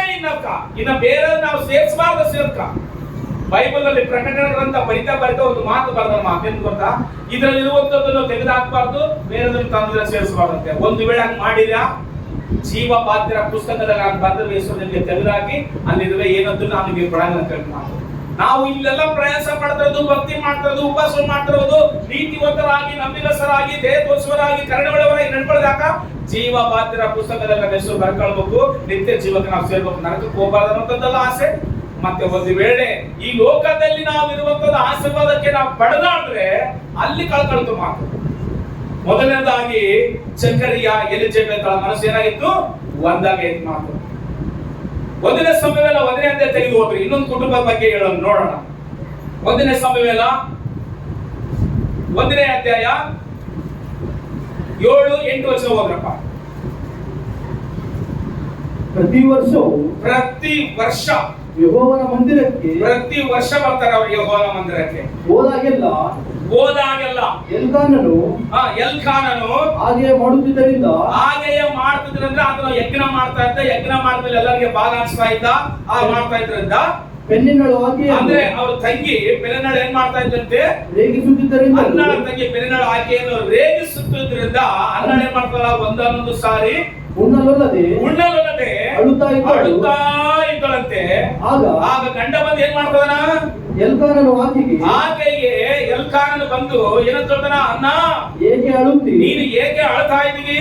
ಉಣ್ಣದಿರುವುದೇನು? ಊಟ ಬಿಟ್ಟು ಅಳ್ತಾ ಇರೋದಕ್ಕೆ ಯಾಕೆ? ನೀನು ವ್ಯಸನ ಪಡುವುದೇಕೆ? ನೀನು ಯಾಕೆ ವ್ಯಸನ ಪಡ್ತಾ ಇದ್ದೀವಿ? ನಾನು ನಿನಗಿಲ್ವಾ? 10 ಮಂದಿ ಮಕ್ಕಳಿಗಿಂತ ಹೆಚ್ಚಾಗಿದ್ದೇನಲ್ಲ ಅಂದರಂತೆ. ಆಮೇಲೆ ಸಾರಿ, ನಿನಗೆ ಮಕ್ಕಳಾಗಿಲ್ವಾ? ಇಷ್ಟು ವರ್ಷ ಆದಾಗಿ ನಿನಗೆ ಯಾವ್ದು ಒಂದನ್ನು ಹುಟ್ಲಿಲ್ಲ, ಹೆಣ್ಣು ಹುಟ್ಲಿಲ್ಲ, ಗಂಡು ಹುಟ್ಲಿಲ್ಲ, ಅಸಲಿ ನಾನು ಬೇರೆ ಮದುವೆ ಮಾಡ್ಕಂತ ಅನುಭವ ಅಸಲಿ. ಅವಾಗಿನ ಕಾಲದಲ್ಲಿ ಮದುವೆ ಸಿಸ್ಟಮ್ ಬೇರೆ ಇರ್ಬೋದು ಒಂದು ವೇಳೆ. ಆದ್ರೆ ಇವರು ದೇವಾಲಯಕ್ಕೆ ಹೋದಾಗೆಲ್ಲ ಈ ಅಮ್ಮ ರೋಪಿಸೋದಲ್ಲ, ತಂಗಿ ನಿನಗೆ ಮಕ್ಕಳಾಗಿಲ್ಲ, ನಿನಗೆ ಗೊಂಡು ಬಿಟ್ಟಿಲ್ಲ, ಇಲ್ಲಿ ಹೆಣ್ಣು ಬಿಟ್ಟಿಲ್ಲ, ನಿನಗೆ ಕಾಯಿ ಇಲ್ಲ, ನಿನಗೆ ಹಣ್ಣಿಲ್ಲ, ಬೊಡ್ಡ ಹಂಗ ಏನನ್ನ ರೋಪಿಸೋದಲ್ಲ. ಆದ್ರೆ ಆ ಸುದ್ದಿ ಹೋಗಿ ಯಾರ ಹತ್ರ ಹೇಳುವಲ್ಲೂ ಗಂಡನ ಹತ್ರ ಹೇಳ್ಕೋವಲ್ಲ ಅಮ್ಮ. ಯಾರ ಹತ್ರ ಹೇಳ್ಕೊಳ್ತಾರೆ ಹೇಳ್ರಿ ಎಲ್ಲರೂ? ಜೋರ ಹೇಳ್ರು ಸಾರಿ. ನಿಮ್ ಪರಿಸ್ಥಿತಿಗಳು ಏನಾರ ಹೆಚ್ಚು ಕಡಿಮೆ ಆದಾಗ ಮನೆಯಲ್ಲಿ ಅವ್ರ ಹತ್ರ ಹೋಗಿ ಹೇಳಿ ದೊಡ್ಡ ಹಬ್ಬ ಮಾಡ್ಬೇಡ್ರಿ, ದೇವ್ರ ಹತ್ರ ಹೇಳ್ರಿ. ದೇವ್ರ ಸಮಸ್ಯೆ ಯಾರ ಹತ್ರ ಹೇಳ್ಕೊಳ್ತಾ ಇಲ್ಲ. ಆಯಮ್ಗೆ ಗೊತ್ತು, ಎದಕ್ಕಂತಂದ್ರೆ ಆಯಮ್ಮ ಮಕ್ಕಳ ಕರ್ಕೊಂಡು ವರ್ಷ ವರ್ಷ ಜಾತ್ರೆಗೆ ಬರ್ತಾಳ. ಎಲ್ಲಿಗೆ? ದೇವರಾಲಯಕ್ಕೆ ಬರ್ತಾರೆ ಅವರು. ದೇವಾಲಯಕ್ಕೆ ಬಂದು ಎತ್ತುಗಳನ್ನು ಕೊಡ್ತಾ ಇದ್ರೆ ಆದ್ರೆ ಅಮ್ಮ ಬರುವಾಗ ಒಬ್ಬಳೆ ಬರ್ತದಳ, ಹೋಗುವಾಗ ಒಬ್ಬಳೆ ಬರ್ತದಳ. ಆ ವಿಷಯ ಆಯಮ್ಮ ನೋಡಿ ರೋಪಿಸದಳಂತೆ. ರೋಪಿಸದಳ, ಎದುತಾಯಿ ಮಾಡ್ತದಳ, ಏನೆಲ್ಲ ಅನ್ಬೇಕಂತದಳ. ಅದ್ರೊಳಗೆ ಅಮ್ಮ ಮೌನವಾಗಿದಳ. ಆದ್ರೆ ಊಟ ಬಿಟ್ಟು ಬಿಟ್ಟಳಂತ. ಒಂದು ದಿವಸ ಊಟ ಬಿಟ್ಟು ಗೋಳ ಆಡ್ತದಳ, ವೇದನೆ ಪಡ್ತಾಳಂತೆ. ಆ ಸುದ್ದಿ ಕೇಳಿಕೆ ಬಂದು ಆಯಮ್ಮ ಪ್ರಾರ್ಥನೆ ಮಾಡ್ತಾ ಅದ್ಗಂತ ಆಯಮ್ಮ ಜೀವನ ಮಾಡ್ತಿದ್ರೆ ಒಂದ್ ದಿವಸ ಎಲ್ಕಾನ್ ಬಂದು ಎದಕ್ಕನ್ನ ಊಟ ಮಾಡುವಲ್ಲ, ಎದಕ್ಕ ಊಟ ಮಾಡುವಂತಂದ್ರೆ ನಾವಾದ್ರೆ ಸಾಮಾನ್ಯವಾಗಿ ಏನ್ ಅಂತಿದ್ವಿ ನೋಡ್ರಿ, ನಿಮ್ಮ ಅಮ್ಮ ದಳಲ್ಲ ಮನೆಗ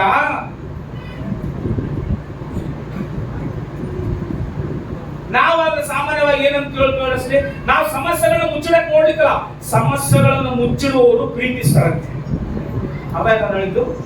ಸಮಸ್ಯೆಗಳನ್ನ ಹೇಳ್ಕೊಳ್ಳೋರು ಪ್ರೀತಿಸಕ್ಕಾಗಲ್ಲ. ಸಮಸ್ಯೆಗಳು ಬಂದಾಗ, ಸಮಸ್ಯೆಗಳು ಪ್ರಾಬ್ಲಮ್ಗಳು ಬಂದಾಗ ಅದನ್ನ ಮುಚ್ಚಿಡುವವರು ಪ್ರೀತಿಸುವಂತ ಬೈಬಲ್ ನಲ್ಲಿ ಬರ್ತದೆ. ಅದನ್ನ ಎತ್ತಿ ತೋರಿಸುವವರಲ್ಲ, ಸಮಸ್ಯೆಗಳು ಬಂದಾಗ ಮುಚ್ಚಿಡ್ಬೇಕಂತೆ. ನಿನಗೆ ವ್ಯಕ್ತಿ ಮುಖ್ಯನಾ, ಮಾತು ಮುಖ್ಯನಾ? ಹೇಳಲ್ಲ ಒಂದ್ಸಾರಿ. ನಿನಗೆ ವ್ಯಕ್ತಿ ಮುಖ್ಯ ಆದ್ರೆ ಮಾತಿನ ಮದ್ದು, ಮಾತೇ ಮುಖ್ಯ ಆದ್ರೆ ವ್ಯಕ್ತಿನ ಮಾತು. ಹೆಂಡತಿ ಮುಖ್ಯ, ಮಾತು ಮುಖ್ಯ. ನೀವು ನೋಡೋಣ ಪುರುಷ, ಹೌದಲ್ವಾ? ಹೆಂಡತಿ ಮುಖ್ಯ. ನಮ್ಮ ಸ್ತ್ರೀಯರು ನಿಮಗೆ ಗಂಡ ಮುಖ್ಯನಾ, ಮಾತು ಮುಖ್ಯನಾ? ನೀನು ಹಿಂಗಂದಿಗೆ ಹಿಂದಕ್ಕೆ ಹೋಗ್ಬೇಡ, ಮತ್ತೆ ಮುಂದಕ್ಕೆ ಮಾತು ಮುಖ್ಯ. ಮಾತು ಯಾವಾಗ ಒಂದ್ಸರಿ ಜಾಗ್ರತೆ ಕಲಿಸಾರಿ. ಪ್ರಾಬ್ಲಮ್ ಇಂದ ಮಾತಿಂಚೆ ಬರೋದು. ಬಹಳ ಕುಟುಂಬದಲ್ಲಿ ಮಾತೆ ಮಾತೆ ಮಾತೆ ಮಾತೆ ಮಾತೆ ಮಾತೆ. ಗಂಡ ಊಟಕ್ಕೆ ಕೂತ್ಕೊಂಡಿದ್ರೆ ಏಂಟಿ ಸುಮ್ಮನೆ ಏನೋ ಬಿಸಿಲಿಗೆ ತಾನು ಬಿಸ್ಕೊಂತ ಸುಡಾನ್ನ ಸಾರು ಇಟ್ಟಿದ್ದ ಸಂಡಿಗೆ ಬಿಸ್ಕೊಂತ ಗಂಡ ತಿಂದ ಕಡುಮು ಅಂತ ಕಳೆದು ಬಿಟ್ಟಂತೆ. ನಿನಗೇನು ಕೊಂಡ್ಕಾಣುವಲ್ವೇನಿಲ್ಲ ಅಂತಂತೆ. ಏನ್ ಅನ್ಬೇಕು? ಇಲ್ರಿ ನೋಡಿಲ್ಲ, ಏನೋ ಮಿಸ್ಅಂಡರ್ಸ್ಟ್ಯಾಂಡ್ ಆಯ್ತು, ಹುಡುಗರು ಆದ್ರೆ ಹೆಂಗ ಅದು ಬಿಟ್ಬಿಡ. ನೀನ್ ಅಲ್ಲೇ 32 ಉದ್ರಕ್ಕೆಲ್ಲ ದಿನ ಅಂತಂತೆ. ಮಾತೆ ಮಾತೆ ನಮ್ಮನ್ನ ಮನೆ ಕಳಿಸತ್ತ. ಹೌದಲ್ವಾ? ಸುಧಾರಿಸಿ ಏನೋ ಮತ್ತೆ ಅನ್ಬಿಡ್ತಾರ, ಸಡನ್ನಾಗಿ ಅನ್ಬಿಡ್ತಾರ. ನಿನ್ನ 32 ಓದಿದ್ರೆ ಒಂದು ಉದ್ಯೋಗ ಅಂತ ದೇವರ ಮಕ್ಕಳ ಹೆಸರು ಎಷ್ಟೋ ಹೇಳ್ಬೋದು ನಿಮ್ಮನ್ನು ನೊಗಲಿಸ್ಲಿಕ್ಕಾಗ್ಲಿ. ಅಷ್ಟಲ್ಲ, ನಾನು ಅದು ಪ್ರಾಮುಖ್ಯ ನನಗೆ. ಮಾತು ನಮಗೆ ಹಿಡ್ಕೊಂಡು ಕೂತ್ಕೊಂಡ್ರೆ ಜೀವನ ಸಾಗತ್ತಲ್ಲ. ಕೆಲಸ ಮಾತು ಮನುಷ್ಯರು ಮುಖ್ಯ. ಎಲ್ಲರೂ ಯಾರು ಮುಖ್ಯ? ನಮ್ಗೆ ಮನುಷ್ಯರು ಮುಖ್ಯ. ಇನ್ನೂ ಒಂದು ಹೇಳ, ಮನುಷ್ಯರಿಗಿಂತ ದೇವರು ಮುಖ್ಯ. ನಮಗೆ ದೇವರು ಮುಖ್ಯ. ನಾವೆಲ್ಲರೂ ಇಲ್ಲಿ ಮಾಡೋದು ಭಕ್ತಿನ ಇಲ್ಲೆಲ್ಲರೂ ಮಾಡೋದು ಕಾರಣ ದೇವರ ಹತ್ರ ಹೋಗ್ಲಿಕ್ಕಾಗೆ, ದೇವರ ಹತ್ರ ಹೋಗ್ಲಿಕ್ಕಾಗೆ. ಅದಕ್ಕೋಸ್ಕರವೇ ಈತ ಬಂದು ನಿನ್ನ ಯಾರಂದ್ರೆ ಅಂತಂದು ಅನುವಾದ. ಯಾರು ಬೈಬಲ್ ನಲ್ಲಿ ಯಾರು ಅನ್ನಾಣ ಯಾರು ಮಾತ್ರ ಸರ್ ಕಂಡ ಬಂದು ನಿನ್ನ ಯಾರು ಆಳಿಸಿದ್ದೋಳು ನೀನು ಹೇಳು, ನಾವು ಹೋಗಿ ಬಂದ್ಬಿಡ್ತೀನಿ. ಪಡೆಯೋದು ದೊಡ್ಡದಲ್ಲ. ಅಸಲಿ ಆರಿಸ್ಕೊಂಡು ಸುಧಾರಿಸ್ಕೊಂಡು ಕಂಟ್ರೋಲ್ ಮಾಡ್ಕೊಂಡು ಮುಂದೆ ಹೋದ್ರೆ ಅವಾಗ ನೀನ್ ದೊಡ್ಡ ಮನುಷ್ಯ ಆಗ್ತೀನಿ. ಅಲ್ಲೆಲ್ಲಯ್ಯ ಪಡೆದ್ರೆ ದೊಡ್ಡರೆಲ್ಲ ಆಗಕ್ಕ. ನೀನ್ ಪಡೆದ ಚೀಪ್ ಆಗಿ ಮಾತಾವ ದೃಷ್ಟಿಯಲ್ಲಿ. ಬಡವರೆಲ್ಲ ದೊಡ್ಡರಾಗಿದ್ರೆ ಇನ್ನ ಪ್ರಪಂಚದಲ್ಲಿ ನಮ್ ಸ್ವಾತಂತ್ರ್ಯ ಕೂಡ ಬರ್ತಾ ಇದ್ದಿಲ್ಲ. ಮಹಾತ್ಮ ಗಾಂಧೀಜಿ ಗಂಗಳಿ ಕಂಡಲ್ಲ ಸ್ವಾತಂತ್ರ್ಯ ತಿಂಗಳ್ರಿ ಶಾಂತಿಯಿಂದ ಸ್ವಾತಂತ್ರ್ಯ ಗೆದ್ಕೊಂಡಂತೆ ಚಕ್ರ ತಗೊಂಡ. ಅಲ್ಲೆಲ್ಲಯ್ಯ ಶಾಂತಿಯಿಂದ ಸಮಾಧಾನದಿಂದ ಬೈಬಲ್ ಓದ್ಕೊಳ್ಳೋ ಮಾತು. ಶಾಂತರು ಧನ್ಯರು, ನಿರ್ಮಲ ಚಿತ್ತರು ಧನ್ಯರು, ಬಾಧೆ ಅನುಭವಿಸಲು ದಟ್ಟರು, ಕಷ್ಟ ಅನುಭವಿಸಲು ಧನ್ಯರು ಅನ್ಕೊಂಡು ಬಸವಡ ಪಡಿಕೆಯಲ್ಲಿ 3 ಅಧ್ಯಾಯ ಓದಿನಂತೆ. 5ನೇ ಅಧ್ಯಾಯ ಮತ್ತೆ 6ನೇ ಅಧ್ಯಾಯ 7ನೇ ಅಧ್ಯಾಯ ಓದ್ಕೊಂಡು ಸಮಾಧಾನವಾಗಿ ಆತನ ಏನ್ ಪ್ರಕರಣ ದೇಶವನ್ನು ಪಡ್ಕೊಂಡಂತೆ. 1947 ಆಗಸ್ಟ್ 15. ಅಲ್ಲೆಲ್ಲೂಯ್ಯ. ವಾದದಲ್ಲಿ ನಿಂತ್ಕೊಂಡೆಲ್ಲ ಪಡ್ತಾರೆ ಮಕ್ಕಳೇ. ಗುದ್ದಾಡಿ ನಿಂತ್ಕೊಂಡ್ರು. ಈತ ಏನಂತ ಎದಕ್ಕೆ ಆಳ್ತದಿ ಅಮ್ಮ, ನೀನು ಊಟ ಮಾಡಮ್ಮ ಫಸ್ಟ್, ನೀನು ಊಟ ಮಾಡಮ್ಮ ಅಂತಂದ್ರೆ ಹೆಂಡತಿ ಬಂದು ಆಯಮ್ಮ ಏನ್ ಮಾಡ್ತಾಳ, ನನ್ನ ಅವ್ರು ಬೈತಾರ ಇವ್ರು ಬೈತಾರ, ಅಯ್ಯಮ್ಮ ಹೇಳೋಲ್ಲ ಸಿರಿ ಗಂಟೆ ಕಳ್ತಾನಲ್ಲ. ನಾವಾದ್ರೆ ಏನ್ ಮಾಡ್ಬಿಡ್ತೀವಿ, ನಿಮ್ಮ ಅಕ್ಕ ಹಿಂಗಂದು, ನಿಮ್ ತಂಗಿ ಹಿಂಗಂದು, ನಿಮ್ಮ ಅಮ್ಮ ಹಿಂಗಂದು ಅಂತ ಹೇಳ್ತೀವಿ ನಾವು. ಆದ್ರೆ ಅದು ಕೂಡ ಹೇಳ್ಬಲ್ಲು, ಯಾರು ಅಳ್ತಿರೋದು ಕೂಡ ಹೇಳ್ಬಲ್ಲು. ಯಾಕೆ ಅಳ್ತದೀಯಣ್ಣ, ನೀನ್ ಅಳ್ತಿರೋದು ಬಾಧೆ ನನಗೆ ಗೊತ್ತಣ್ಣ, ನಿನ್ ಮಕ್ಕಳೆಲ್ಲ ಅಂತಲ್ಲ ಮಾಡ್ತಾ ಇರೋದು ನನಗೆ ಗೊತ್ತಣ್ಣ. ನಿನಗೆ ಒಂದು ವೇಳೆ 10 ಜನ ಮಕ್ಕಳು ಹುಟ್ಟಿದ ಒಳಗೆ ಅವರಿಗಿಂತ ಹೆಚ್ಚಾಗಿ ನಾನು ಪ್ರೀತಿಸ್ನ ಅಣ್ಣ ಅಂತ ಹೇಳಬೇಕು. ಚಪಳ ತಟ್ಟಣ. ಹಲ್ಲೆಲೂಯಾ. ಒಂದು ವೇಳೆ 10 ಜನ ಮಕ್ಕಳು ಹುಟ್ಟಿದ ಒಳಗೆ ಅವರು ನಿನ್ನನ್ನು ಪ್ರೀತಿಸಲಾರದೆ ಹೋಗ್ಬೋದು, ಅವ್ರಿಗಿಂತ ಹೆಚ್ಚಾಗಿ ನಾನು ಪ್ರೀತಿಸ್ನ ಅಣ್ಣ, ನೀನು ಊಟ ಮಾಡು ಅಂತ ಹೇಳ್ತಾನಂತಂದ್ರೆ ಹೆಂಡತಿಯಲ್ಲಿರುವಂತ ಸ್ವಭಾವ, ಹೆಂಡತಿಯಲ್ಲಿರುವಂತ ಒಂದು ಫಲಹೀನತೆ ನೋಡ್ತಾ ಇಲ್ಲ. ಹೆಂಡತಿನ ದೇವ್ರು ಕೊಟ್ಟಿರುವಂತದನ್ನು ಪ್ರೀತಿಸುವುದರ ಮಾತು ಯಾರು? ಎಲ್ಕಾನನ. ಅದಕ್ಕೋಸ್ಕರ ದೇವ್ರು ಮರ್ತ ದೇವರು ಅದ್ಭುತವಾಗಿ ರಾಜನ ಅಭಿಷೇಕ ಮಾಡುವ ಸಮಯವನ್ನು ದೇವರ ರಾಜನ ಅಭಿಷೇಕ ಮಾಡುವ ಮಗನ ಕೊಟ್ಟ ಮಾತು. ಎಷ್ಟು ಜನ ಹುಟ್ಟುತ್ತಾರಂತಲ್ಲ ಮಕ್ಕಳು, ಹುಟ್ಟಿದ ಒಬ್ಬ ಮಗದೊಳಗೆ ದೇವರ ರಾಜ್ಯಕ್ಕೆ ಉಪಯೋಗವಾಗಷ್ಟೇ. ಹಲ್ಲೆಲೂಯಾ.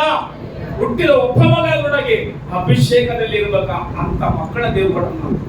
ಆಮೇಲೆ ಆ ಮಗನ ಹುಟ್ಟಿದ ಕೂಡಲೇ ಆಮೇಲೆ ಏನ್ ಮಾಡಿದ, 3 ವರ್ಷದಾಗ 4 ವರ್ಷ ಆಮೇಲೆ ಬಂದು ದೇವ್ರ ಸನ್ನಿಧಾನದಲ್ಲಿ ಕೊಟ್ಲು. ದೇವ್ರು ಮರ್ತಾನ? ಮಾಡ್ತಿಲ್ಲ. ಮತ್ತೆ ತಿರ್ಗಾ 3 ಜನ ಗಂಡು ಮಕ್ಕಳ 2 ಹೆಣ್ಣು ಮಕ್ಕಳ ದೇವ್ರು ಮತ್ತೆ ನಾಡಿಗೆ ಕೊಟ್ಟರು. ಹಲ್ಲೆಲೂಯಾ. ದೇವ್ರು ಮರೆಯೋದಿಲ್ಲ. ಆದ್ರೆ ನಿಮ್ಮ ಮನಸ್ಸೇನಾಗಿರಲಿ, ಒಂದಾಗಿರಲಿ. ಸಮಸ್ಯೆ ಬಂದವಂತೇಳಿ, ಪ್ರಾಬ್ಲಮ್ ಬಂದವಂತೇಳಿ, ಜನರು ಸಮಸ್ಯೆ ತರ್ತಾರಂತೇಳಿ, ಕುಟುಂಬದಲ್ಲಿ ಪ್ರಾಬ್ಲಮ್ ತರ್ತಾರಂತೇಳಿ ನೀವು ಬಹಳ ಭಕ್ತಿವಂತರ ತರ ಇದು ಮಾಡ್ಬೇಡ್ರಿ. ಫಸ್ಟ್ ನೀವು ಒಂದಾಗಿರ್ರಿ, ಫಸ್ಟ್ ನೀವು ಸಮಾಧಾನವಾಗಿರ್ರಿ. ನಿಮ್ಮ ಕಾರ್ಯಗಳು ದೇವ್ರ ಕೈಯಲ್ಲಿ ಕೊಡ್ರಿ, ನಿಮ್ಮ ವಿಜ್ಞಾಪನೆಗಳು ದೇವ್ರ ಕೈಯಲ್ಲಿ ಕೊಡ್ರಿ. ದೇವರು ಅನ್ಯಾಯಸ್ಥನಲ್ಲ, ನೀವು ಮಾಡೋ ಭಕ್ತಿ ನೋಡಿ. ದೇವರು ನ್ಯಾಯವಂತನು. ಎಷ್ಟು ವರ್ಷಗಳಾದ್ರೂ ಪರವಾಗಿಲ್ಲ, ಎಷ್ಟು ದಿನಗಳಾದ್ರೂ ಪರವಾಗಿಲ್ಲ, ನೀನೇನು ಚೇಂಜ್ ಮಾಡ್ಲಿಕ್ಕೆ ಹೋಗ್ಬೇಡ. ದೇವ್ರು ಚೇಂಜ್ ಮಾಡ್ತಾರೆ ಸಮಸ್ಯೆಗಳನ್ನ. ಹಲ್ಲೆಲೂಯಾ. ನಾವ್ ಅನ್ಕಂತ ಮಾತು, ನಾನು ಹಂಗ ಮಾಡಿ ಬಿಡ್ತೀನಿ, ನಾನು ಹಿಂಗ ಮಾಡಿ ಬಿಡ್ತೀನಿ ಅಂತ ಅನ್ಕಂತಿರ್ತೀವಿ ನಾವು ಬಸ್ಲಿ. ಏನು ಮಾಡಕ್ ಆಗ್ತಿಲ್ಲ. ಬೆಳಿಗ್ಗೆ ಹರಳಿ ಸಂಜೆಗೆ ಬಾಡಿ ಹೋಗುವಂತ ಜೀವನ ನಮ್ಮ ಒಳಗೆ ಇದ್ದಿತ್ತು ಅಷ್ಟೇ. ಯಾವಾಗ ಹರಳಿ ಬೆಳಿಗ್ಗೆ ಹರಳತಂತೆ, ಸಂಜೆಗೆ ಬಾಡ್ತಂತೆ. ಯಾಕೋ ಪತ್ರಿಕೆ ಇಲ್ಲ, ಹಂಗ ಮಾಡಿಬಿಡ್ತು, ನಾನು ಹಿಂಗ ಮಾಡಿಬಿಡ್ತು ಅನ್ಕೋಬೇಡ. ದೇವ್ರೆ ನೀ ಹೆಂಗ ಮಾಡ್ಬೇಕು ಅನ್ಕೊಂಡು ಹಂಗ ಮಾಡು, ನಾನು ನನ್ನ ಕುಟುಂಬ ನಿನ್ನ ಮುಂದೆ ತಲೆ ಬಾಗ್ತೀವಿ ಅಂತ ಹೇಳು. ನೀನು ಅಷ್ಟೇ ಬಾಯ್ತದ್ದು. ಇನ್ನು ಉಳಿದಿದ್ದೆಲ್ಲ ದೇವ್ರು ಮಾತಾಡ್ಬೇಕು. ಹಲ್ಲೆಲೂಯಾ. ಆದ್ರೆ ಇನ್ನೊಂದು ಕುಟುಂಬ ನೋಡೋಣ. ಆದಿಕಾಂಡ 21ನೇ ಅಧ್ಯಾಯ. ಆದಿಕಾಂಡ 21ನೇ ಅಧ್ಯಾಯ 3 ವಚನ ಓದು ಸಾರಿ. ಆದಿಕಾಂಡ 21ನೇ ಅಧ್ಯಾಯ 3 ವಚನ ಓದಪ್ಪ. 3, 4, 5 ಓದು. ಅಬ್ರಹಾಮನು ಸಾರಳಲ್ಲಿ ತನ್ನಿಂದ ಹುಟ್ಟಿದ ಮಗನಿಗೆ ಇಸಾಕನೆಂದು ಹೆಸರಿಟ್ಟು 8ನೆಯ ದಿನದಲ್ಲಿ 8ನೆಯ ದಿನದಲ್ಲಿ ದೇವರ ಅಪ್ಪಣೆಯ ಮೇರೆಗೆ ಸುನ್ನತಿ ಮಾಡಿದರು. ಇಸಾಕನು ಹುಟ್ಟಿದಾಗ ಅಬ್ರಹಾಮನಿಗೆ ಎಷ್ಟು ವರ್ಷ? 100 ವರ್ಷವಾಗಿದ್ದರು. ಆಮೇಲೆ ಎಷ್ಟು ವರ್ಷ ಅಂತೆ? 100 ವರ್ಷ ಆಗಿರುವ. ಅಂದ್ರೆ ಅಷ್ಟು ವರ್ಷಗಳು ಅಬ್ರಹಾಮನ ಯಾರಿಗೋಸ್ಕರ ವೇಟ್ ಮಾಡೋಣ? ದೇವ್ರಿಗೋಸ್ಕರ ವೇಟ್ ಮಾಡೋಣ. ಸಾರಳಂತ 1 ದಿವಸ ಕೂಡ ಅದನ್ನ ಬಾಧು ಕಂಡ್ಕೊಂಡಿದ್ದೀನಿ, ಮಕ್ಕಳಾಗಿಲ್ಲ ಅಂತ ಹೇಳಿ. ಅಂದ್ರೆ ಅವ್ರ ಮನಸ್ಸು ಏನಾಗ್ತದೆ ಇವಾಗ? ಒಂದಾಗಿ. ಅಷ್ಟು ವರ್ಷ ಜೀವನ ಮಾಡ್ತದ್ರ ಅಂತಂದ್ರೆ, ಮನಸ್ಸು ಒಂದಾಗಿಲ್ಲ ಅಂತಂದ್ರೆ, ಬರೇ ಶರೀರ ಒಂದಾಯ್ತಂದ್ರೆ ಅಷ್ಟು ವರ್ಷ ಇರಕ್ಕಾಗಲ್ಲ. ಮಾತು ಬಹಳ ಸಮಸ್ಯೆ ಕಷ್ಟ ಎಲ್ಲಿಂದ ಬರ್ತದಂದ್ರೆ ಕುಟುಂಬದಿಂದಲೇ ಬರೋದು ಮನುಷ್ಯನಿಗೆ, ಹೊರಗಡೆದಲ್ಲ. ಮತ್ತೆ ಜಂಗಸು ಸಾರ್ ಹೇಳ್ತಾ ಇದ್ದಲ್ಲ, ಕುಟುಂಬ ಸಕ್ಸಸ್ ಆದ್ರೆ, ಕುಟುಂಬ ಯಶಸ್ವಾಗಿದ್ರೆ ಪರಮಗೀತೆ. ಏನ್ ಗೀತೆ? ಪರಮಗೀತೆ. ಪರಮಗೀತೆ ಅಂದ್ರೆ ಅರ್ಥ ಗೊತ್ತಾ? ಅಮ್ಮ ಚೈನಾದಾಗ ಡೈವರ್ಸ್ಗಳು ಇವಾಗ ಕಡಿಮೆ ಆಗ್ತದೆ. ಚೈನಾ ಪ್ರತಿ ವಸ್ತುಗಳು ಡುಪ್ಲಿಕೇಟ್ ತಯಾರು ಮಾಡ್ತಾರಲ್ಲ, ಅದು ಇಷ್ಟ. ಅವ್ರು ಏನ್ ಮಾಡ್ತಾರೆ ಅಂತಂದ್ರೆ, ಮದುವೆ ಆದ ಕೂಡಲೇ ಗಂಡ ಹೆಂಡನ ಒಂದು ರೂಮ್ನಲ್ಲಿ ಕುದಿಸಿ, ಇಷ್ಟು ಪೇಪರ್ ಹೆಂಡತಿಗೆ, ಇಷ್ಟು ಪೇಪರ್ ಗಂಡನಿಗೆ ಕೊಟ್ಟು, ಒಂದು 5-6 ಪೆನ್ನುಗಳು, 1 ಡಜನ್ ಪೆನ್ನುಗಳು ಇಟ್ಟು ಗಂಡನಿಗೆ ಹೆಂಡತಿ ಕೊಟ್ಬಿಡ್ತಾರೆ. ಇವಾಗ ಏನ್ ಮಾಡ್ಬೇಕು? ಅಯಮ್ಮನ ನೋಡಿ ಈತ ಕವನ ಬರಿಬೇಕು, ಈತ ನೋಡಿ ಅಯಮ್ಮ ಕೊನೆ ಬರಿಬೇಕು. ಯಾಕಂದ್ರೆ ಪ್ರಶ್ನೆ ನಿಂತಲ್ಲ. ಎಷ್ಟು ತಿಂಗಳು? 1-3 ತಿಂಗಳು ಇರ್ಬೋದು ಅಷ್ಟೇ. ಅದಕ್ಕೋಸ್ಕರವೇ ನೀವು ಕೊನೆವರೆಗೆ ಸಂತೋಷವಾಗಿರ್ಬೇಕಂದ್ರೆ, ನೀನು ಏನ್ ನೋಡಿ ಮೆಚ್ಕೊಂಡಿದ್ದೀಯ ಅಮ್ಮ ಅದನ್ನು ನೀನು ಬರಿಬೇಕಷ್ಟೇ. ಆಮೇಲೆ ಆತ ನೀನು ಇದು ನೋಡಿ ಏನ್ ಮೆಚ್ಕೊಂಡಿಯಮ್ಮ ಅಂತಂದ್ರೆ ಈ ಅಮ್ಮ ಬರಿಬೇಕು. ಹಂಗ ಬರ್ದು ಅಲ್ಲೇ ಊಟ, ಅಲ್ಲೇ ನಿಂತ ಬರಿಬೇಕು ಕೊಟ್ಟವ್ರು. ಆ ಸ್ಟೇಜ್ಗಳು ಹಾಕ ಏನಿಲ್ಲ, ರಸ್ಟ್ ಇಲ್ಲ, ರೂಮ್ ಇಲ್ಲ, ಏನಿಲ್ಲ, ಸಿಲಿ ಹಂಗೆ ಬರಿಬೇಕಂತ. ಎಲ್ಲಿ ಪೇಜ್ಗಳು ಹಾಗೆ ಬರಿಬೇಕು. ಬರ್ದ ಮೇಲೆ ಅವೆಲ್ಲ ತಗೊಂಡು ಹೋಗಿ ಪೋಸ್ಟ್ ಆಫೀಸ್ನಾಗೆ ಪೋಸ್ಟ್ ಕೊಡ್ತಾರಂತೆ. ಅವು ಯಾವಾಗ ಬರ್ತಾವಂತಂದ್ರೆ 1 ವರ್ಷ 2 ವರ್ಷ ಆದ್ಮೇಲೆ ಅವ್ರ ಮನೆಗೆ ಬರ್ತಾವಂತೆ. ಅಷ್ಟೊತ್ತಿಗೆಲ್ಲ ಇವ್ರು ಏನಾಗಿರ್ತದ ಪ್ರೀತಿ ಹೇಳಿರುವಾಗ ಫಸ್ಟ್ 3 ತಿಂಗಳು ಗಂಡ ಇಲ್ಲಿ ಕೂತ್ಕೊಂತಾನೆ, ಹೆಂಡತಿಯಲ್ಲಿ ಕೂತ್ಕೊಂತಾರಂತೆ, ಹೆಂಡತಿಯಲ್ಲಿ ಕೂತ್ಕೊಂತಾನೆ, ಗಂಡಲ್ಲಿ ಕೂತ್ಕೊಂತಾರಂತೆ. ಕೂತ್ಕೊಂಡ್ರೆ ಅವ್ರನ್ನ ನೋಡೋದು, ನಿಂತ್ಕೊಂಡ್ರೆ ಅವ್ರನ್ನ ನೋಡೋಲ್ಲ, ಹಂಗಿರ್ತದಂತೆ. ಆಮೇಲೆ 3 ತಿಂಗಳು 6 ತಿಂಗಳು ಆದ್ಮೇಲೆ ಇದ್ರೆ ನೀನಂದಿರ್ಬೇಕು ಏನ್ ಅದಲ್ಲ, ನಾನೆಚ್ಚು ನೀನೆಚ್ಚು, ಹಂಗಲ್ಲ ನಿಂಗಳ್ತಾನೆ, ನಾನೆಚ್ಚು ನೀನೆಚ್ಚು, ನಾನೆಚ್ಚು. ನಮ್ಮ ಮನೆಯವರ ಬಗ್ಗೆ ಮಾತಾಡ್ಬೇಡಂತ, ಅಮ್ಮ ನಮ್ಮಪ್ಪ ಅಮ್ಮ ಬಗ್ಗೆ ಮಾತಾಡ್ಬೇಡಂತ ಈತ. ಹಿಂಗಂದ್ರೆ ಹೆಂಗಿರ್ತಂತ ಸರಿ ಕುಟುಂಬ? ಬೈಬಲ್ ಏನ್ ಹೇಳ್ತಾ ಅರ್ಥ ಆಯ್ತು ನಮ್ಗೆ? ಗಂಡ ಹೆಂಡತಿ ಆದ್ಮೇಲೆ ಒಂದೇ ಶರೀರ. ನಿನ್ ತಂದೆ ತಾಯಿಗಳನ್ನ ಬಿಟ್ಟು ಏನ್ ಮಾಡತ್ತೇನ, ಇದನ್ನ 2 ರೀತಿಯಾಗಿ ಅರ್ಥ ಮಾಡ್ಕೊಳ್ಬಹುದು. ನಿನ್ ತಂದೆ ತಾಯಿಗಳನ್ನ ಬಿಟ್ಟು ನಿನ್ನ ಹೆಂಡತಿಯನ್ನ ಏನ್ ಮಾಡತ್ತೇನೆ ಹೇಳ್ರಿ? ಮದುವಾದ ಹೇಳು, ಮದುವಾಗ್ತಿದ್ದಾರ ಮುಟ್ಬಿಡ್ರ ಅವ್ರು. ಇನ್ನ 5 ಮುಂದೆ ಕತೆ, ಇನ್ನ ಸ್ಟೋರ್ ರೂಮ್ ಪಟ್ಟಿಗಳು ತೆಗೆದಿರ್ತಾವು, ಮುಟ್ಬಿಡ್ರ ಒಟ್ಟಿನ. ಇವಾಗ ಆಲೆ ಗಾಡಿಗಳು ನಡೀತಿರ್ತಾವಲ್ಲ ಅವ್ರು ಹೇಳ್ರಿ. ಇವಾಗ ಮದುವೆ ಆದ್ಮೇಲೆ ನಿನ್ನ ಹೆಂಡತಿ, ನೀನು ಮದುವೆ ಆದ್ಕೊಳ್ಳಿ, ನಿನ್ನ ತಂದೆ ತಾಯಿ ಹತ್ರ ಇರತ್ತೇನ, ನಿನ್ ತಂದೆ ತಾಯಿನ ಬಿಟ್ಟು ನೀನ್ ಏನ್ ಮಾಡತ್ತೇನ? ಏನ್ ಮಾಡತ್ತ? ದೇವ್ರು, ಈ ದೇವ್ರು ಹಾಕಿ ಹೇಳಿದ್ರು, ಪಾಸ್ಟ್ ಹೇಳಿಲ್ಲ ಸಿಲಿ. ಪಾಸ್ಟ್ ಹೇಳಿದ್ರೆ ನಾವು ನೋಡು, ಪಾಸ್ಟ್ ಹೆಂಗ್ ಹೇಳ್ತ ನೋಡು. ಪಾಸ್ಟ್ ಬಹಳ ಜ್ಞಾನ ಐತೆ ಅನ್ಕೊಂಡಿವಿ. ಪಾಸ್ಟ್ಗೆ ಜ್ಞಾನ ಇದ್ದಿದ್ರು ಪರವಾಗಿಲ್ಲ, ದೇವ್ರು ಕೊಡ್ತಾನ ಜ್ಞಾನ. ಆಮೇಲೆ ಹೇಳಲ್ಲ ಸರಿ, ಅದಕ್ಕೋಸ್ಕರವೇ ಆತನ ಪಾಸ್ಟ್ ಆಗ್ತಾನೆ ಅಷ್ಟೇ. ಪಾಸ್ಟ್ ಆಗ್ತಂತಂದ್ರೆ ಆಗಕ್ಕಾಗಲ್ಲ, ಯಾರ ಕೈಲಿ ಆಗಲ್ಲ, ನನ್ನ ಕೈಲಿ ಹಾಕಲ್ಲ, ನಿನ್ ಕೈಲಿ ಹಾಕಲ್ಲ. ದೇವ್ರ ಏನಾರ ಮಾಡಿದ್ರೆ ನಾ ಹಾಕೋದು.